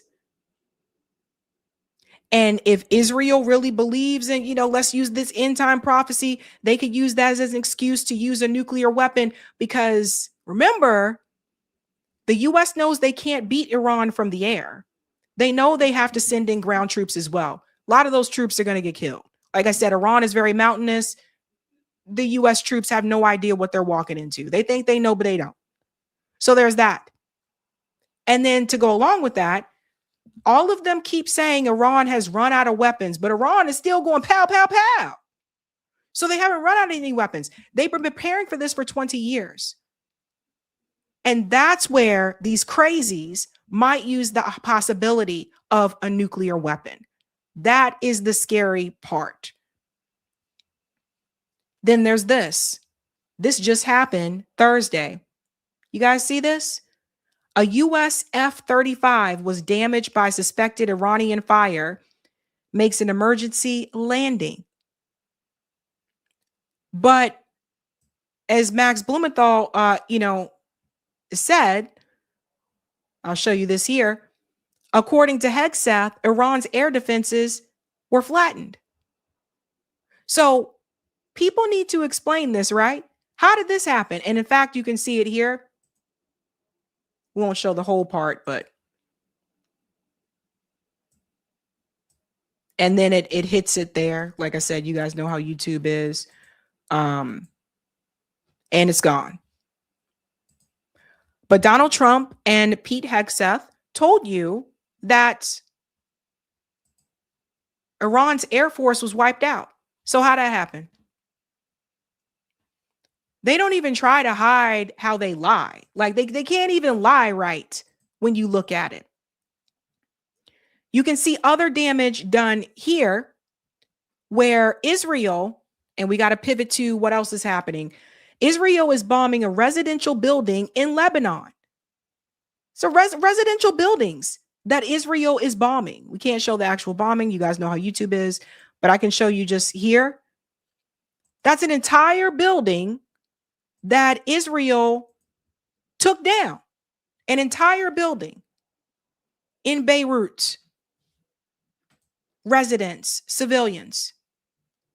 Now, here's why that's important. There was a British journalist who was just reporting from the ground in Beirut, in Lebanon. Israel bombed the journalist. Now, luckily, he's alive. We can't show him getting bombed, but the pictures, it's all over, the videos all over social media. You guys can see it on X yourself. But this is a British journalist, Keir Starmer, thoughts, words, anything, who I believed was directly targeted by Israel. He tells you here, again, lucky to be alive. Thank you very much. That's very, very kind of you. But I think we're okay. We were incredibly lucky. I think this was clearly a deliberate strike by the Israelis, attacking journalists reporting in the field and reporting on the ever-mounting Israeli war crimes. They want to silence us. I think it's almost certainly. On purpose? Almost certainly, 100% it was on purpose. They knew that we were on the bridge. They can see, they know everything that happens here in the south. They monitor every movement. They knew we were there. Yeah, so they were willing to target you. Of course. This is Israel. Of course, they're willing to target us, yeah. Yeah. I mean, and I'm going to tell you why I think he was a target in just a second. You've seen what happened in Gaza? We can highlight this, Yeah. Okay. Yeah, so this was a... You were in Gaza as well? No, of course, they won't let foreign journalists in Gaza. That's but they obviously were allowed to operate freely here in Lebanon, so we can expose their war crimes more openly. Yep. And I think that it was a deliberate attempt to silence us. I mean, there's no way that they didn't know that we were on the bridge. They did. Yeah, there's no way they didn't know that they were on the bridge. In fact, was Loki the first person I saw that showed that? I think Loki was the first person. There it is right there that I saw that showed this video. I can't show the video on here, obviously, but this is where he was standing. What else are they targeting over here, folks? Look at what's behind him. And he gets knocked out of the way here. Let me see if I can show this part at least. Because it's not, yeah, right there. Again, what were they targeting? Now, he's lucky to be alive, but I want to show you why I think they intentionally came after him. Shout out to Asal Rod. She said he posted this yesterday. His name is Steve Sweeney. Targeting journalists is a war crime. Steve Sweeney posted that, and then he was attacked. That's why we say it's intentional. However, I think that things are starting to change. Germany made an announcement that I never thought I would see from Germany in a million years. Germany withdraws legal backing for Israel in ICJ genocide case. Again, never thought I would see this from them. This is from the Middle East Monitor, but it shows you how things are changing. Germany has stepped back from its earlier pledge to support Israel at the ICJ in the Gaza genocide case, a significant shift from its position when South Africa first brought proceedings in 2023. Should we drop the beat? I think we haven't done it in a while. I think it's time to drop the beat. We'll give a shout out here to Germany for this one, but you still got a long way to go.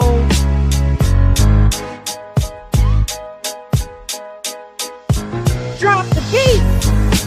Dance with me. Dance with me. Drop the beat. In the street. All right.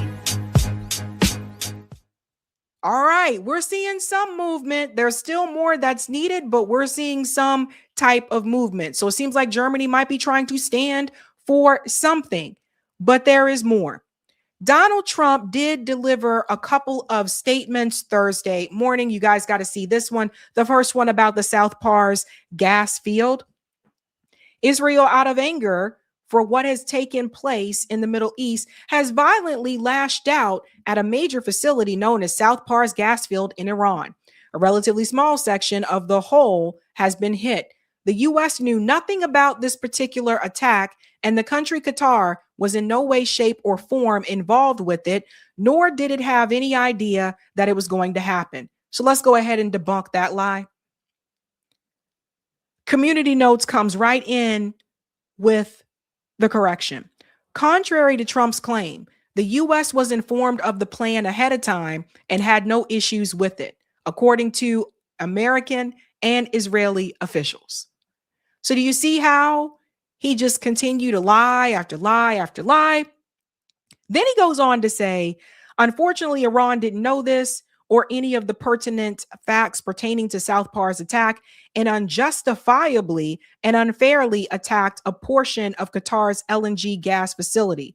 No more attacks will be made by Israel pertaining to this extremely important and valuable South Pars field unless Iran unwisely decides to attack a very innocent, in this case, Qatar, in which instance the U.S., see again, the U.S., Qatar, the U.S., with or without the help or consent of Israel, will massively blow up the entirety of the South Pars gas field at any amount of strength and power that Iran has never seen or witnessed before. You guys ever notice how Trump tends to use these same words over and over again?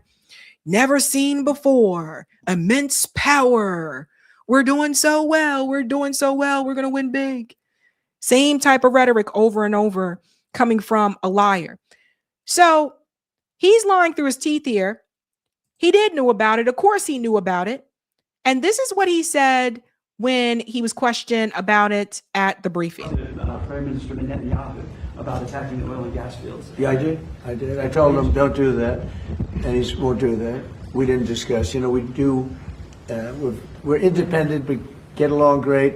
It's coordinated, but on occasion he'll do something, and if I don't like it, and so we're not doing that anymore. And the last one. So this is a game that Benjamin Netanyahu and Donald Trump play. The press plays into it. They try to make you think there's this feud or rift happening between Donald Trump and Benjamin Netanyahu.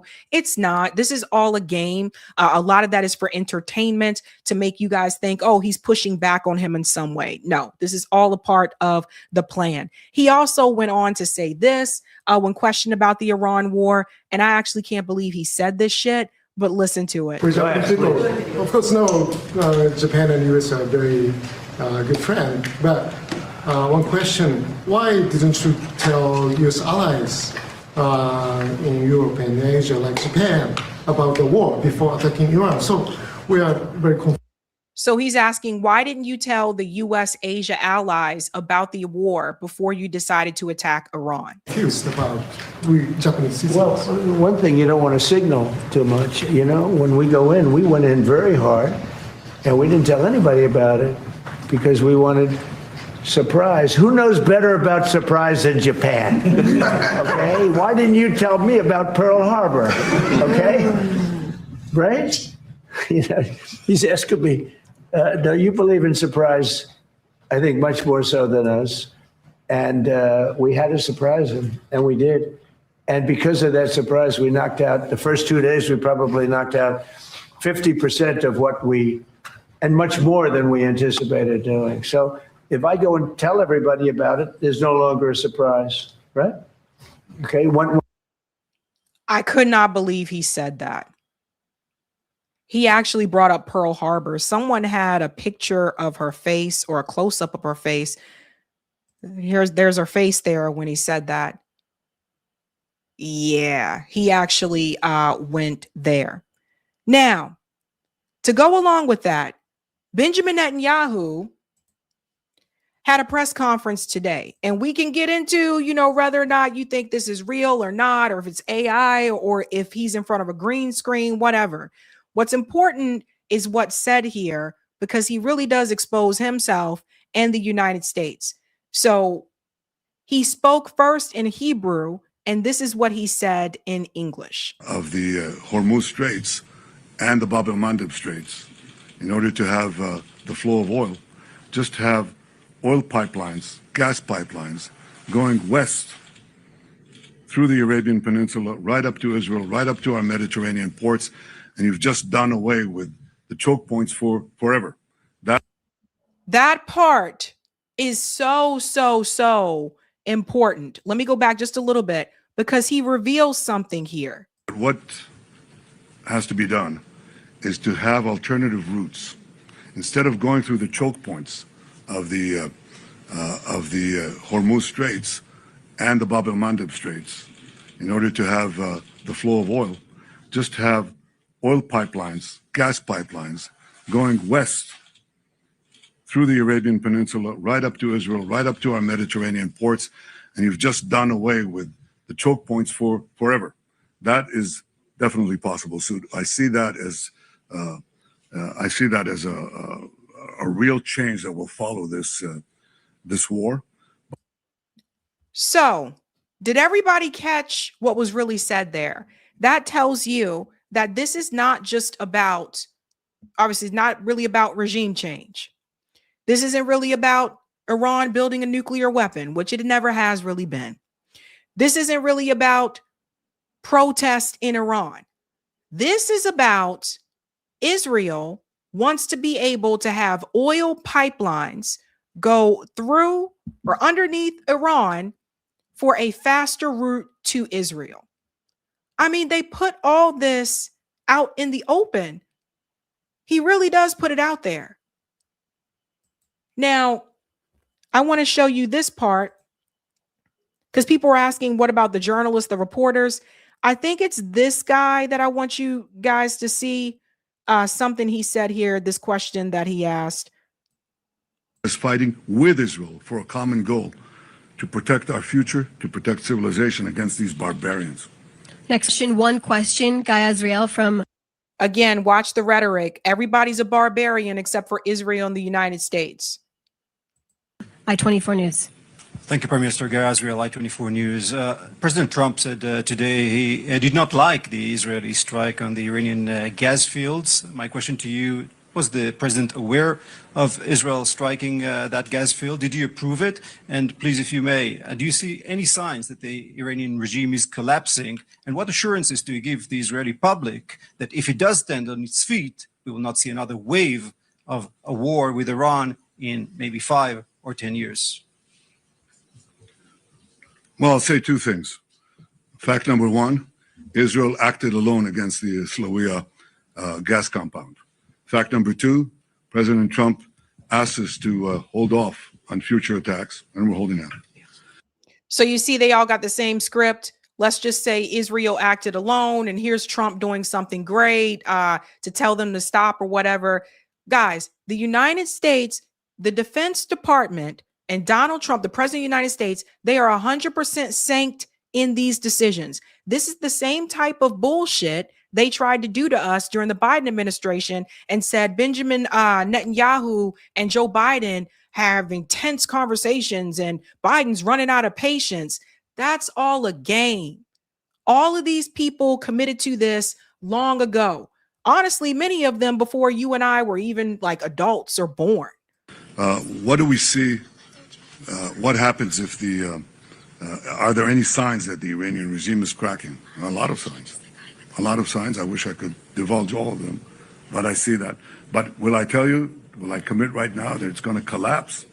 I can tell you that we're working to create the conditions for it to collapse, but it may survive, it may not. If it survives, it'll be a lot weaker. There's no comparison. It'll be at its weakest point, shorn of industries that it built over decades, death industries, shorn of many other capabilities that they have, and equipped with the experience, with the knowledge that if they try it again, they'll be hit again even harder. I can't. So do you guys see this? Absolutely insane. What is said here, and we don't know where he's been or whatever, but the oil thing is the one that really sticks out that you guys need to hear. And then he goes on to talk about, not ruling out a ground invasion. It is often said that you can't do revolutions from the air. That is true. You can't do it only from the air. You can do a lot of things from the air, and we're doing, but there has to be a ground component as well. There are many possibilities for this ground component, and I take the liberty of not sharing with you all those possibilities. All those possibilities. So whose troops do you think are going to be sent to go into Iran and get killed on the ground? You think he's going to send all of the IDF soldiers to go in and get killed? No, it'll be American troops that go into Iran and get killed on the ground. That's who it's going to be. That's the whole reality of this. They're willing to sacrifice Americans to get what Benjamin Netanyahu wants. This is absolutely insane. And I go back to, again, what Professor Jing said when he talked about how they really, the whole thing about Pax Judaica, this whole idea that originally they're going to put all the power in Israel, whether it's the tech, the intelligence, they're going to be the dominant power. The United States, we're already declining. The United States is not going to be the dominant power anymore. All that power is going to be concentrated and centered right in Israel. And you can't have that if you continue to have a powerful Iran. So the whole idea is to go in and take Iran out, weaken them.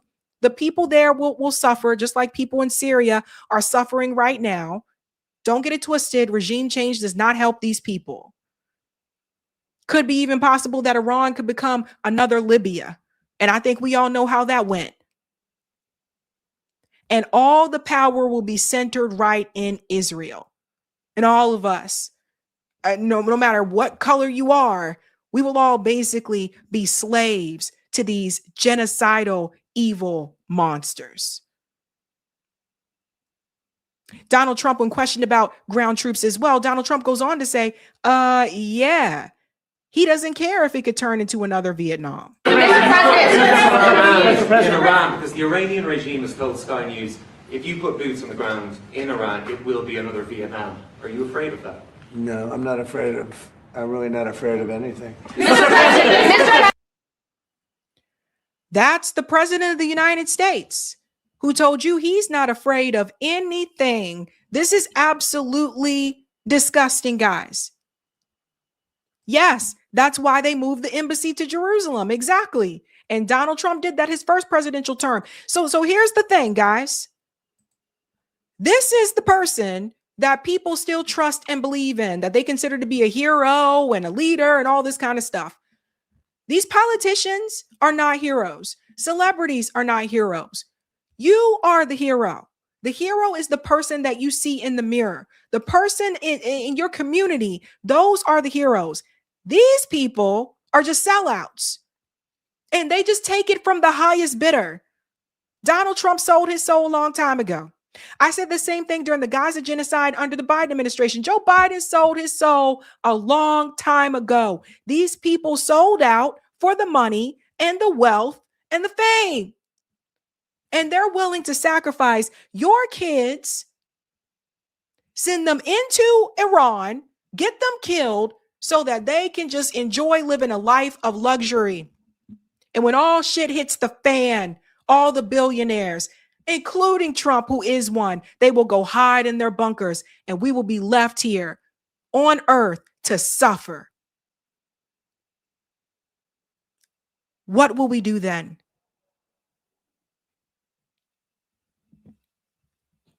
But as long as they continue to keep people divided over red and blue, then those types of things will be a lot easier for them to accomplish. Once you start focusing on the economics, once you start focusing on that, which also is connected to the wars, it's connected to the destruction abroad. That's where all the money's going. That's why some of you don't have health care. It's not because you don't have a job or because your employer doesn't provide it. It's because the country that has a lot of money to provide it decided it wanted to blow shit up and take over the world instead. And that was more important.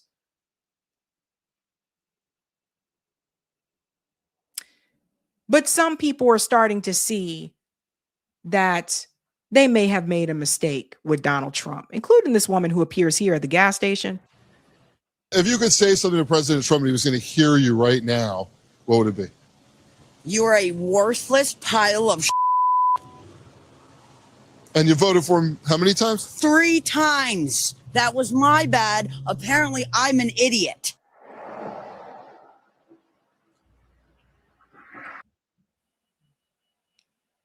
Some people are starting to figure it out. Right?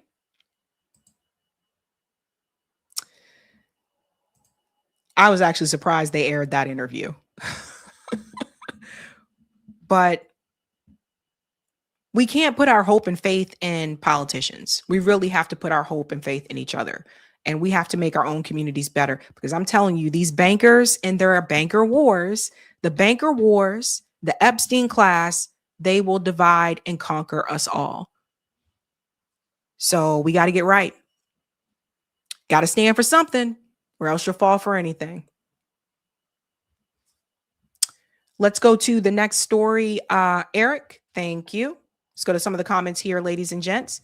Thank you, Allah. Ed Mabarak, to all my Muslim brothers and sisters. Peace and blessings of Almighty Allah be upon you all and your loved ones. Love you, Sabby. Thank you. That's so sweet. See, that's sweet. Thank you, Marlon. Remember, Congress did not oppose Trump starting this war. The Senate did not oppose Trump starting this war in violation of the War Powers Act. Again, none of them should be reelected. I think Marlon has a point. Thank you, Wasim. If these countries invade Iran, mask off. They could have done with Palestine.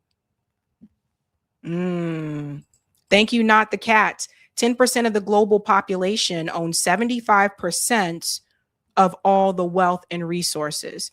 The bottom 50% own 2%. They're going for the other 25. Thank you, Sherelle. What if Pax Judaica isn't being undone by Iran, but is just being moved to the Americas, North and South? I can't concretely prove this, but with Cuba, Venezuela, and Mexico, those conflicts going on, it makes them easier to invade. That's a good point, Sherelle. Thanks, Measured Man. Fix it. Just take me to the king. This is too much. The last robe says, Sabby, the U.S. isn't trying to win. It's only meant to enrich the MIC. Thanks, Cloudness. The DEI Epstein regime are sick and sadistic people. Thanks, Trelly. The movie Hunger Games say so much. Control weather, propaganda, child sacrifice, forced labor, control food, surveillance, and Tessera system. Thank you, Sherelle. The war with Iran is a win-win for Israel either way. They don't need the U.S. to win. They just need to dominate the losers afterwards. Thank you, Erica Tight. What? Oh my God. Erica Tight Leather Pants Kirk. Joe Kent and Tucker are so phony. They both know exactly what happened to Charlie Kirk. We're about to get into that. We're about to get into it. Thank you, Pacha. Sabby pronounced Riyadh, the Saudi city. Thank you. And thank you, LeBron. LeBaron. I enjoy bacon. Okay. Thank you, Erica. This name. Erica Tight Leather Pants Kirk. The reporter asking the questions is AI, obviously. Thank you, Zach. Sabby, I love you, girl, but please mute his voice. I hear you. Thank you, LeBaron. Joe Kent is a hero. Thank you, Zach A. Bring that hardcore, powerful truth out. Thank you. And thank you, Logically Dashing. History repeats itself. The bombs in Vietnam explode at home. They destroy the hopes and possibilities for a decent America. MLK. Yeah. All right. We got one more story for you guys. Let's get into the Joe Kent situation here. So we were just talking about this a couple days ago, that the head of the counterterrorism division under the Trump administration decided to resign. And he resigned because he did not agree with the Iran war. He issued a statement. We went over that. He was very public about it. And he said that Iran presented no threat to the United States. Well, Joe Kent just had an interview with Tucker Carlson. And it was right after this interview I saw that the FBI announced that they are investigating Joe Kent. How convenient. Very timely, right? What could he have said? Well, Joe Kent not only talked about what was happening with the Trump administration behind closed doors with this war in Iran, he also talked about how the FBI prevented him from looking further into the Charlie Kirk murder. Let's go ahead and get into the first clip here. He talks about how Iran is not an imminent threat. Check it out. I cannot in good conscience support the ongoing war in Iran. Iran posed no imminent threat to our nation. Iran posed no imminent threat to our nation. How did you reach that conclusion? I think this is key. I mean, this would be more challenging to explain had the Secretary of State, the President, and the Speaker of the House not come out and said that we conducted this attack at this time because the Israelis were about to do so. So that takes away the argument that there was an imminent threat, as in Iran was planning to attack us immediately. That just simply did not exist. May I ask you to pause? And so I've heard people say that, and this just happened, but history has a way of getting rewritten in real time. And then you look back 10 or 15, 20, 25 years later, and no one seems to understand the things that you saw because they've been eliminated. So I think it's important to stop and say, here's what we actually know. So I'd like now, if we could, just to play one of the statements that you alluded to, and that's from Marco Rubio, the Secretary of State. And this was shortly after this war commenced. And he was explaining as is his habit, in a thoughtful, precise way, why. Here's Secretary of State Marco Rubio. Yeah, I know. Eric said Tucker's audio sucks. His audio in his studio is very low for some reason. I always have to turn his up. And so the president made the very wise decision. We knew that there was going to be an Israeli action. We knew that that would precipitate an attack against American forces. And we knew that if we didn't preemptively go after them before they launched those attacks, we would suffer higher casualties and perhaps even higher those killed. And then we would all be here answering questions about why we knew that and didn't act. Okay, so that is his almost contemporaneous explanation, and it's not offhand. He reasons it out. He explains there's a logic chain there, and he says, we knew not that Iran was going to attack. He did not say that. Right. He said we knew that Israel was going to attack Iran, and in retaliation for those attacks by Israel against Iran, Iran might attack American forces. So the imminent threat that the Secretary of State is describing is not from Iran, it's from Israel. Exactly. And I think this speaks to the broader issue. Who is in charge of our policy in the Middle East? Who is in charge of when we decide to go to war or not? In this case, with what the Secretary described, and later on the President, later on the Speaker of the House, and the way the events played out, the Israelis drove the decision to take this action, which we knew would set off a series of events, meaning the Iranians would retaliate. Now, I think there's a potential. We're going to pause here for a second. So this has been going on for a long time. We went into Iraq also because Benjamin Netanyahu said that we should. Of course, we were told about weapons of mass destruction. We found out later on that was a lie. Of course, Benjamin Netanyahu and Israel, they have been pulling the United States government into wars for years, right? Now, I will say this about Joe Kent. I think it's great that he resigned and he's taking a stand and standing for something. But I do think it's important that you guys understand that Joe Kent very much supports the empire, right? Like Joe Kent's not out there telling people the U.S. should not police the world or anything like that. He very much supports the empire. From what I understand, he also worked with CIA before he had even this position. But he did also express his view about this particular war because also, you know, his wife, his previous wife died during combat. And so he talked about that as well. But I don't want people to see this and get this mindset that Joe Kent is now out there saying, you know, free Palestine or some shit like that, because he's not. He's not on that level. He still very much supports the empire. He's issue with the Iran war. He's calling out, and very vocally so. And we're glad he's doing that. But let's not get to the point where we go out running in the streets saying this guy who supported Trump is now like saying go Gaza and all that kind of stuff. He's not. He still supports the empire. There where we could have done several different things. We could have simply said to the Israelis, no, you will not. And if you do, then we will take something away from you. I think that it's fine that we offer defense to Israel. But when we're providing the means for their defense, we get to dictate the terms of when they go on the offensive. Otherwise, they stand to lose that relationship. And the Israelis felt emboldened that no matter what they did, no matter what situation they put us in, that they could go ahead and take this action, and we would just have to react. I cannot. So again, there he is on Tucker Carlson's show confirming that Iran presented no imminent threat, of course, to the United States. And like I said, this interview really pissed off a lot of people last night, started attacking Tucker Carlson and Joe Kent on X. Of course, it always happens on X, on that platform, because they were mad that this conversation took place, because there's other things that Joe Kent said that the FBI is now like, oh, you shouldn't have said that. That was secret information.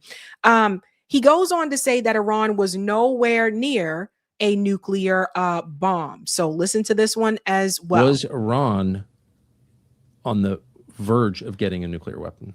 No, they weren't, 3 weeks ago when this started, and they weren't in June either. I mean, the Iranians have had a religious ruling, a fatwa, against actually developing a nuclear weapon since 2004. That's been in place since 2004.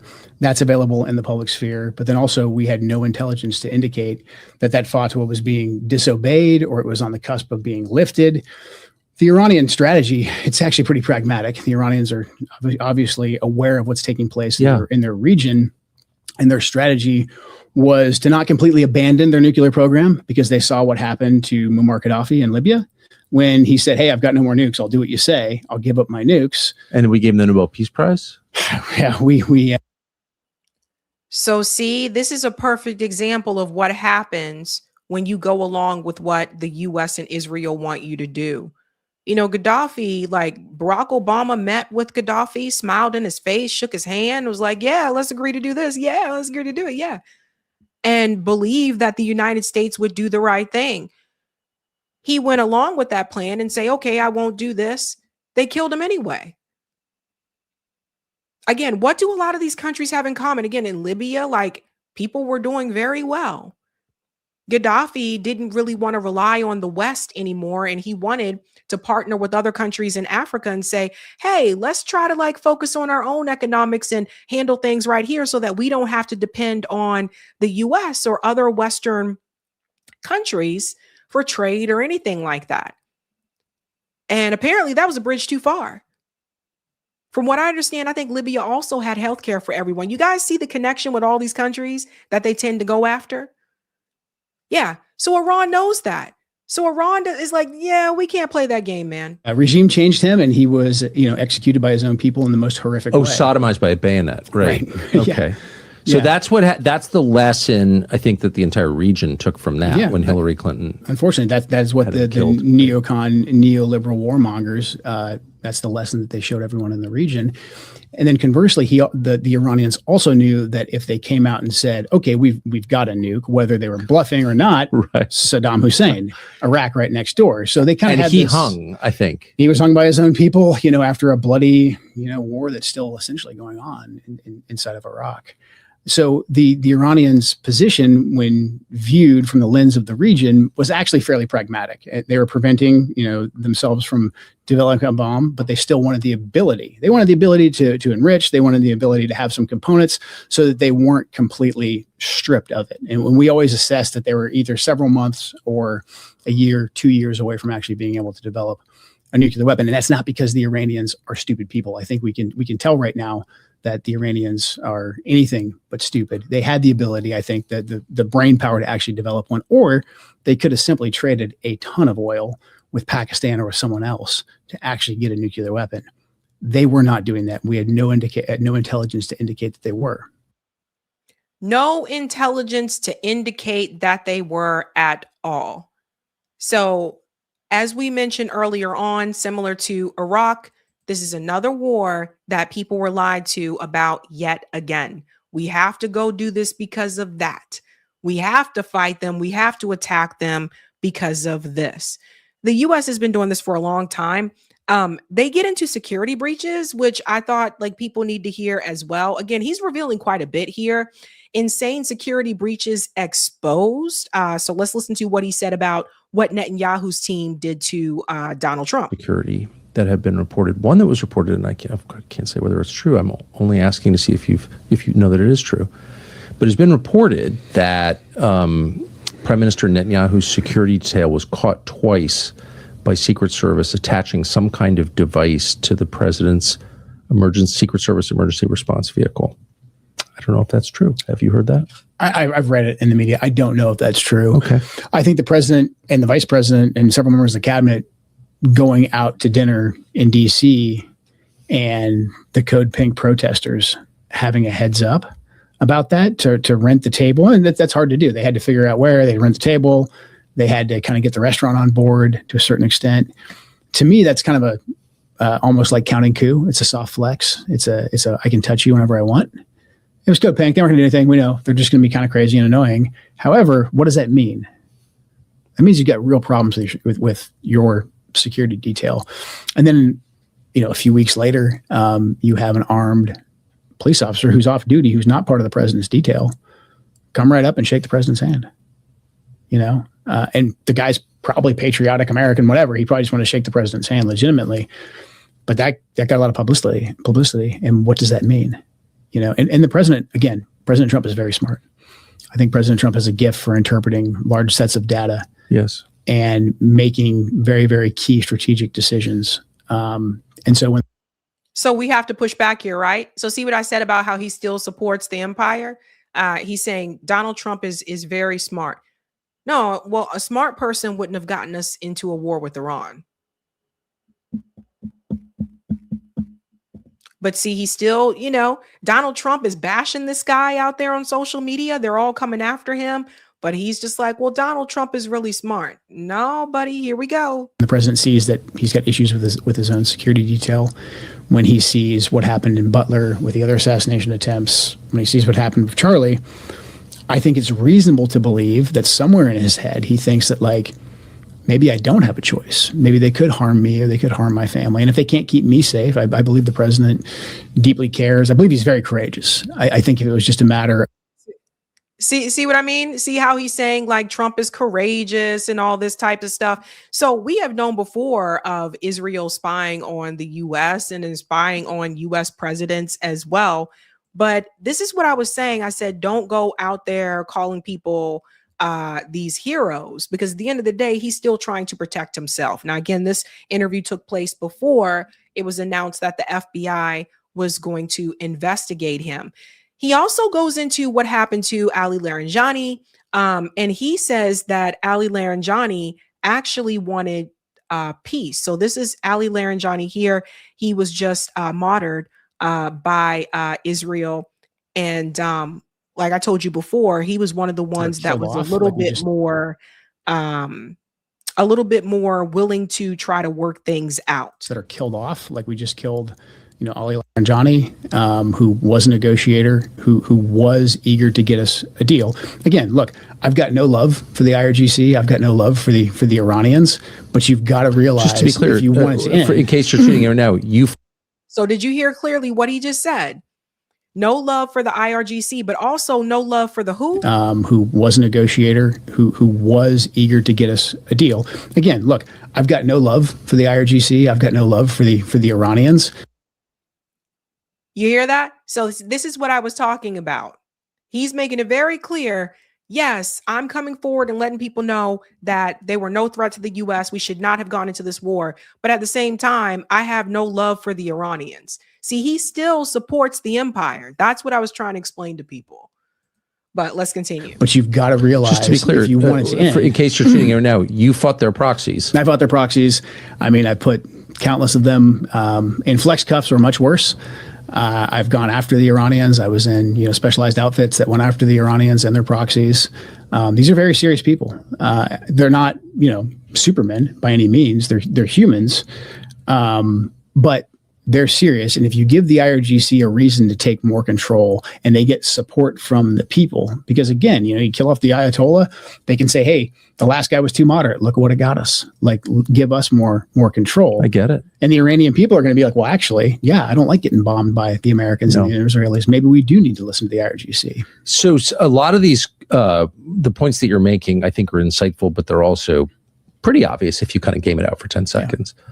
So it seems like you've got two different goals. You've described Israel's goal as just regime change, permanent chaos, take Iran off the map as a coherent nation state, just tie them up with internal chaos, whatever the effects of that are on the rest of the world, all of them disastrous. Then on the American side, you have the president's stated goal, which is we can't let Iran have a nuclear weapon, which they didn't have and weren't trying to build in any imminent way. Right. Okay. So if you join those two together in a common mission in a war, like that's our partner in this war, yeah, then you create all kinds of very bad incentives. Mm-hmm. And now Larijani, I think, was killed by the Israelis. You saw the Israelis blow up Qatari natural gas facilities today in the Qatari natural gas field, which feeds the rest of the world LNG. Those seem like very obvious steps, not to minimize the threat from Iran, but to lock. Yeah. So you guys see the point here, right? All right. Because I think some people, they're telling the story about Joe Kent, and they're telling the good part that like he's calling these things out, but they're not telling you that this guy still very much supports the empire. Like this guy was like CIA. We want to get into this part here. This is the Charlie Kirk part. And yeah, of course, Kash Patel doesn't like this. And this is probably part of the reason why they're investigating him. Check out this. And then, Charlie Kirk is killed publicly in a very horrific way. And we're not really even allowed to look. And then, Charlie Kirk is killed publicly in a very horrific way. And we're not really even allowed to look into that at all. And Charlie Kirk was one of President Trump's closest advisors. And he also advocated heavily against a war with Iran. He was in the Oval Office in the lead up to the 12-day war. I wasn't particularly close with Charlie. He was very gracious to me when I was running for Congress, very, very supportive. So we knew each other. And the last time I saw Charlie Kirk on this earth was in June in the West Wing in the stairway. And I said hi to him and he looked me in the eye and he said very loudly, and it's a small, you've been in the West Wing. It's small. It's a tight space. And he said, Joe, stop us from getting into a war with Iran. Very loudly. He was single-minded. And he walked off and he went, I believe, into the Oval. So when one of President Trump's closest advisors, who is vocally advocating for us to not go to war with Iran and for us to rethink at least our relationship with the Israelis, and then he's suddenly publicly assassinated. So do you guys remember we covered that article that was released late last year, that the counterterrorism department, which that was Joe Kent at that time, wanted to look into the Charlie Kirk murder to see if there was any foreign intel that was attached to that. Remember we talked about that? So yeah, that was him. He wanted to look into that, but Kash Patel and his other cronies at the FBI stopped that from happening. And we're not allowed to ask any questions about that. It's a data point. It's a data point that we need to look into. What do you mean when you say we're not allowed to ask any questions about that?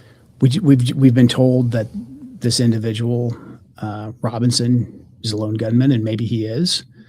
But the investigation that I was a part of, the National Counterterrorism Center was a part of, we were stopped from continuing to investigate. And the FBI will say that they stopped that because they wanted to have turn everything over to the Utah state authorities. Everything's going to trial. It's very, very sensitive.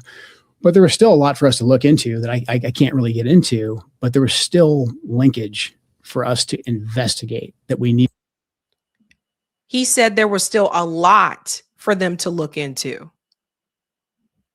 Needed to run down. And I'm not making any conclusions. I'm not saying no, I don't think you are. Because of this happened. I'm not saying that at all. I'm just saying there's unanswered questions.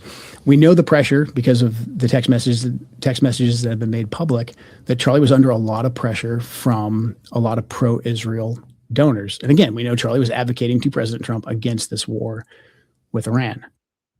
And then now you got to remember, and I continue to say this, remember, he was CIA. So remember, CIA, like, they know how to have the right talking points. But we also know that was also true because we did cover that last year when that came out, that they were trying to look further to see if there was any foreign intel that was involved. Now, JD Vance gave his thoughts on the matter. JD Vance just a kiss at. This guy kissed Trump's ass like nobody else. Like, I ain't never seen somebody so far up Donald Trump's ass like this one. This is what he had to say when Joe Kent, about him resigning and all this stuff. And then we'll get to the FBI. That said, whatever your view is, when the President of the United States makes a decision, it's your job to help make that decision as effective and successful as possible. And so the President said this yesterday, if you are on the team and you can't help implement the decisions of his administration, he has the right to make those decisions, then it's a good thing for you to resign. And I think that's exactly right. It's fine to disagree.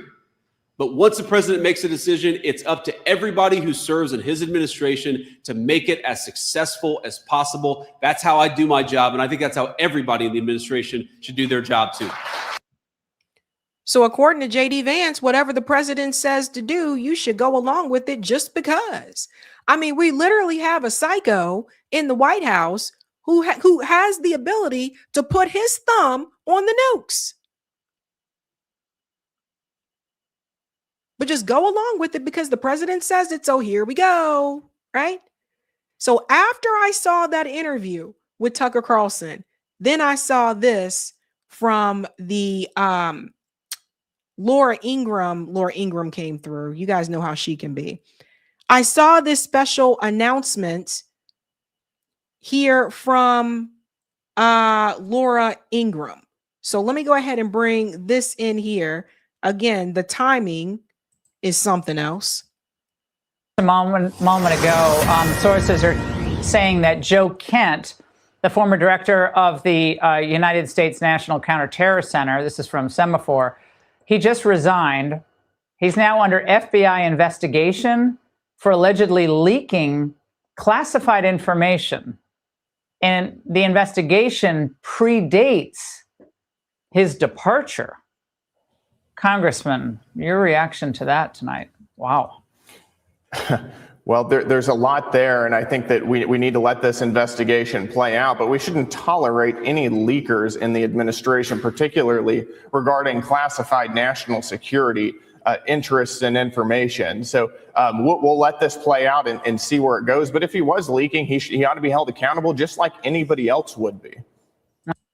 So all of a sudden, investigation by the FBI, because of course he exposes in that interview with Tucker Carlson that Kash Patel and them would not allow him to go a step further into that investigation. And of course they say, well, it's based on information before his resignation, so that people will say, oh, well, the FBI is investigating him, but it has nothing to do with his resignation. Yeah, the fuck right. If that's the case, they would have had that information before. The world is a crazy place, ladies and gentlemen, but we are not going to be fooled over here, right? So Joe Kent is standing for something a little bit, but Joe still isn't going far enough. And I point to this just to tell you guys what's really happening here, who's really running the show. Just a reminder. We need America to wake up and prioritize Israel, and bring home Israelis, and make sure we stand by our #1 ally in Israel. We need America to wake up and prioritize Israel, and bring home Israelis, and make sure we stand by our #1 ally in Israel. And that's why the FBI is investigating Joe Kent, because Joe told a little too much. He didn't tell all of it, could have told more, but Joe told a little too much. And this is what they do. We'll probably see more people resign. Like I said, I don't think he's the last. He wasn't the first. It's a sinking ship. And that tells you everything that you need to know about this administration. But what it also tells you is this. You know, I don't know. You guys have got to explain it to me. I don't understand how people can sit there and believe what Donald Trump is saying when all the evidence proves otherwise. People within his administration telling you the truth, he's lying. Like, I don't understand how people still believe the bullshit that he says. But I guess if you've been propagandized, if he has convinced you that what you're listening to is fake news, you know, that was actually smart when you think about it. He told people very early on during his first presidential term that it's fake news if you hear these negative things about him. So if he already conditioned you to believe that what you're about to hear isn't real, and you support him and you're a ride or die, then it all makes sense. Don't have politicians as heroes, buds. Don't have politicians as heroes. But we'll have to wait and see how this pans out, where this goes from here. But Donald Trump has been exposed, and I think Kash Patel has been exposed as well. We'll just have to keep following this one.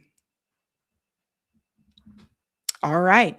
All right, ladies and gents. You know, there's one of those sayings, you can't get a man to believe something if his paycheck depends on him not believing it. I like that saying. That makes sense. That makes one of those sense. old sayings. And so that's All like one of those things that, you know, all about that money. And that's why, you know, that's the real crux of it. And you notice the one word that won't come out of Clark Kent, Kent's mouth. The one word that won't come out of his mouth or Tucker's mouth is the billionaire.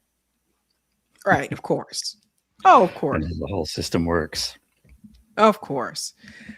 Yeah, it is what it is, man. It is what it is. But It is, and it ain't no more. I know. That is it for me tonight, guys. We will resume call-in next week. Again, I found out I'm interviewing Professor Morandi tomorrow morning, so I do need to prep for that one. That'll be recorded. That clip. Yeah, watch out for that one. So other than that, guys, Eric's going to close out the show. Have a good night. Keep up the fight. All right. We're going to see Sabby a little later. We're going to let her go on with her night. I'm going to read off a few of these super chats and maybe have a little comment here and there.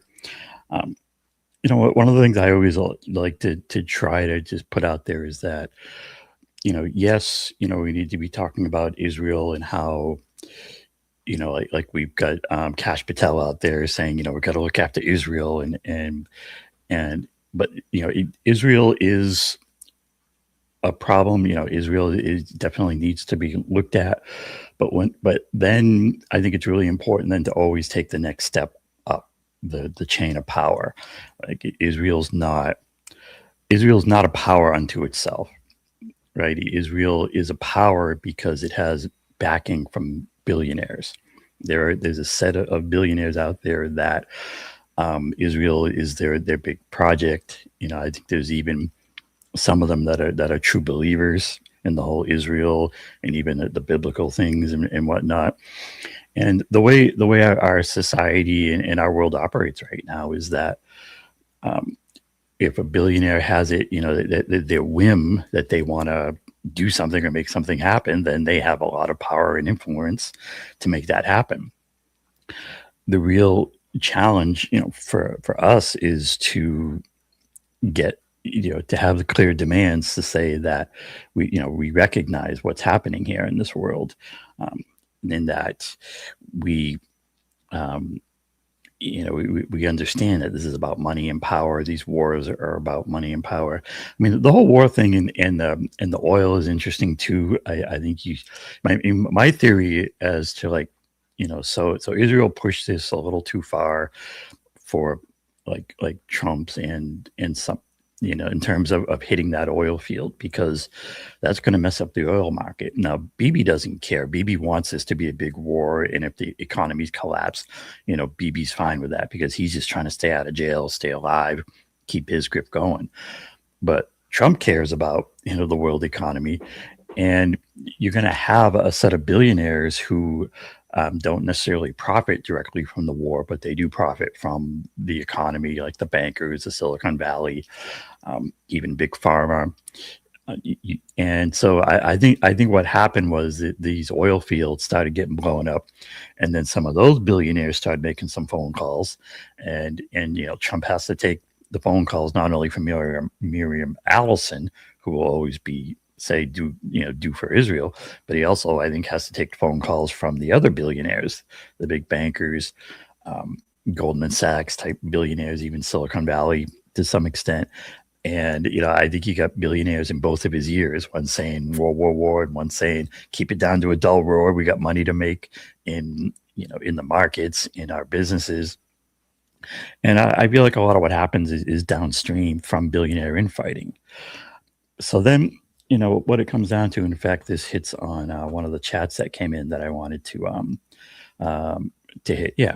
From this chat from Jaden, who said, Do you think there's something we could do about it, Sabby? And with your permission, I'll take a stab at answering that. And what we can do about it is going to come down to clearly understanding what's going on, and having those clear demands, and looking at it from an MCDS type of framework. MCDS: money, corruption, demand, solutions. The money part, the billionaires are calling the shots. They're using their money and power to corrupt the government, to make the governments work in their interest. Wars are not in the interest of the 99%. Then you get to the D part, the demands. So the path to fixing this is to have the 99% figure out what their clear demands are. And for a set of what looks like, what I propose is as good clear demands, look up 11demands.org, and it kind of lays out these things. And the solutions, the S part, flows from the demands. So, I think we all have a role to play. If we're asking what do we do about all this, educate ourselves, educate the people around us, and try to spread the word. Try to have a movement based on clear demands with a strong focus on corruption. And let's see what we can do about fixing this mess through that kind of a program, that kind of a thing. Yeah, the Joe Kent is an interesting figure, and it's hard to even know what to make. I mean, you got a lot of these out there, whether it's Kent or even Tucker, and there's a certain part of this that they seem to get and be on board with, but then they'll say these ridiculous things, and it's clear that they're not necessarily for the 99%. If you have a clear list of demands powering your movement and your belief system, kind of as your principles, then I think it makes it a lot easier to navigate these things, because you can look at, where are they on the demands, right? Are they talking about those things in there, like really ending the wars, and doing healthcare and all those things for the 99%. All right. Let's see what else. We got a couple here in the queue. Thanks for the super chat. El Baron, not sure how to pronounce that, but we'll say Baron, right? Yeah. Thanks for the super chat. You say, okay, right again, Sabs. Kent is no hero, just another Trump loyalist that Trump has thrown under the bus. Learning so much here. Appreciate that. Appreciate you, and thanks for this super chat. Mr. Marlon Wells, who says, the deep state strikes again. I think he's kind of wondering if, in fact, Joe Kent is is kind of a plant or a deep state type of thing. I mean, I would tend not to think so. I think it's more of a chaos type of thing that's happening. I think, I think the problem is with a character like Joe Kent is that he's actually a true believer in this certain set of things, and believing that Trump was the guy. There may even be religious things in the mix here. He definitely comes from a conservative military background, and like being principled, having any real principles really doesn't fit in well with the billionaire controlled system, because the billionaire controlled system is all about everything has to be for the benefit of the billionaire class and their interests. And if you have a belief system, and then that doesn't really fit in well, because the billionaires don't operate off a belief system. The billionaire system is just all about money and power, and just keeping, maximizing everything for the billionaires, and then all the people below the billionaires, like you have all these millionaires working for billionaires. They see their roles as just slotting into them and keeping that system and that grip going. That's what they see as their role. And if you don't have like a real belief system, you don't have principles, then it's easy, and then you just kind of do that, and you kind of play that role in that slot. I think Tulsi is really showing us, that Tulsi Gabbard, that she really has no core principles, because she just flops around with whatever will get her further along the line in her career. And, that's what we're dealing with. I think, most people I would submit are not built that way. Most people in the 99%, they work for a living, they try to do the right thing. And it's up to us to leverage that and to leverage the goodness, the empathy of real people into a movement that says, we need a system that works for everyone. All right, and I got a couple of Rumble rants on the board that we don't want to forget about. We like our friends out on the Rumble. Let's see here. Yeah, looks like we got one here. Thanks for this Rumble rant, Mark, who says, Sabby, the Iranians are replacing the drones faster than they use them. It's an interesting question. I was going to say I hope so, but I also really hope that the war, the hostilities, the killing stops is that I really hope for. But if Iran, doing what they're doing brings this thing to a better end, then then so be it. But yeah, I was going to say it's an interesting question. What exactly are Iran's stockpiles? And I think they've been smart about keeping that pretty close to the vest. And it's hard to know exactly where they're at, but so far they're certainly holding out a lot more than Trump and that circle thought that they would. And we got one more Rumble rant here on the board. Let's see here, bring that around. Thank you for this Rumble rant. Ben Cohen says, hi, Sabby. Can you and other independent media stop calling this the U.S.-Iran war? We should be calling it as the Epstein war on Iran or the Epstein regime attack on Iran. This is how we can stop this attack. All right. I hear you, Ben. We'll take that under advisement. I do think the big thing is to view these, Epstein war.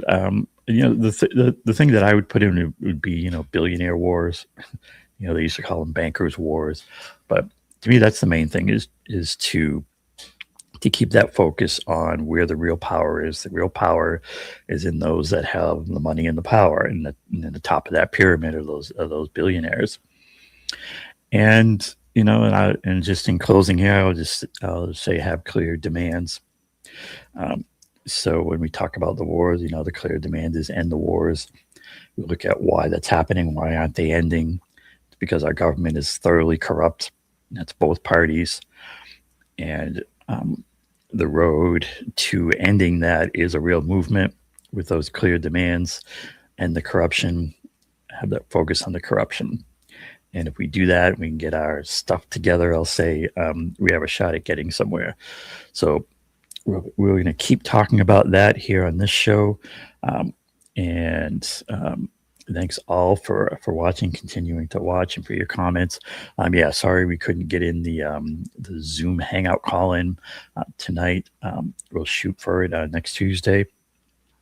Our next live show on this channel will be, I expect will be Sunday at 5 p.m. Eastern, our usual schedule. In the meantime, do look for that interview, assuming that works out, between Sabrina and Professor Marandi in Iran. He's always really interesting to get his take. In the meanwhile, we're going to call it a night. So I'm going to do that usual thing of saying, have a good night. Keep up that fight. Thanks all, and we'll see you next time. Remember those 11 demands, and we'll see you around. Thanks all.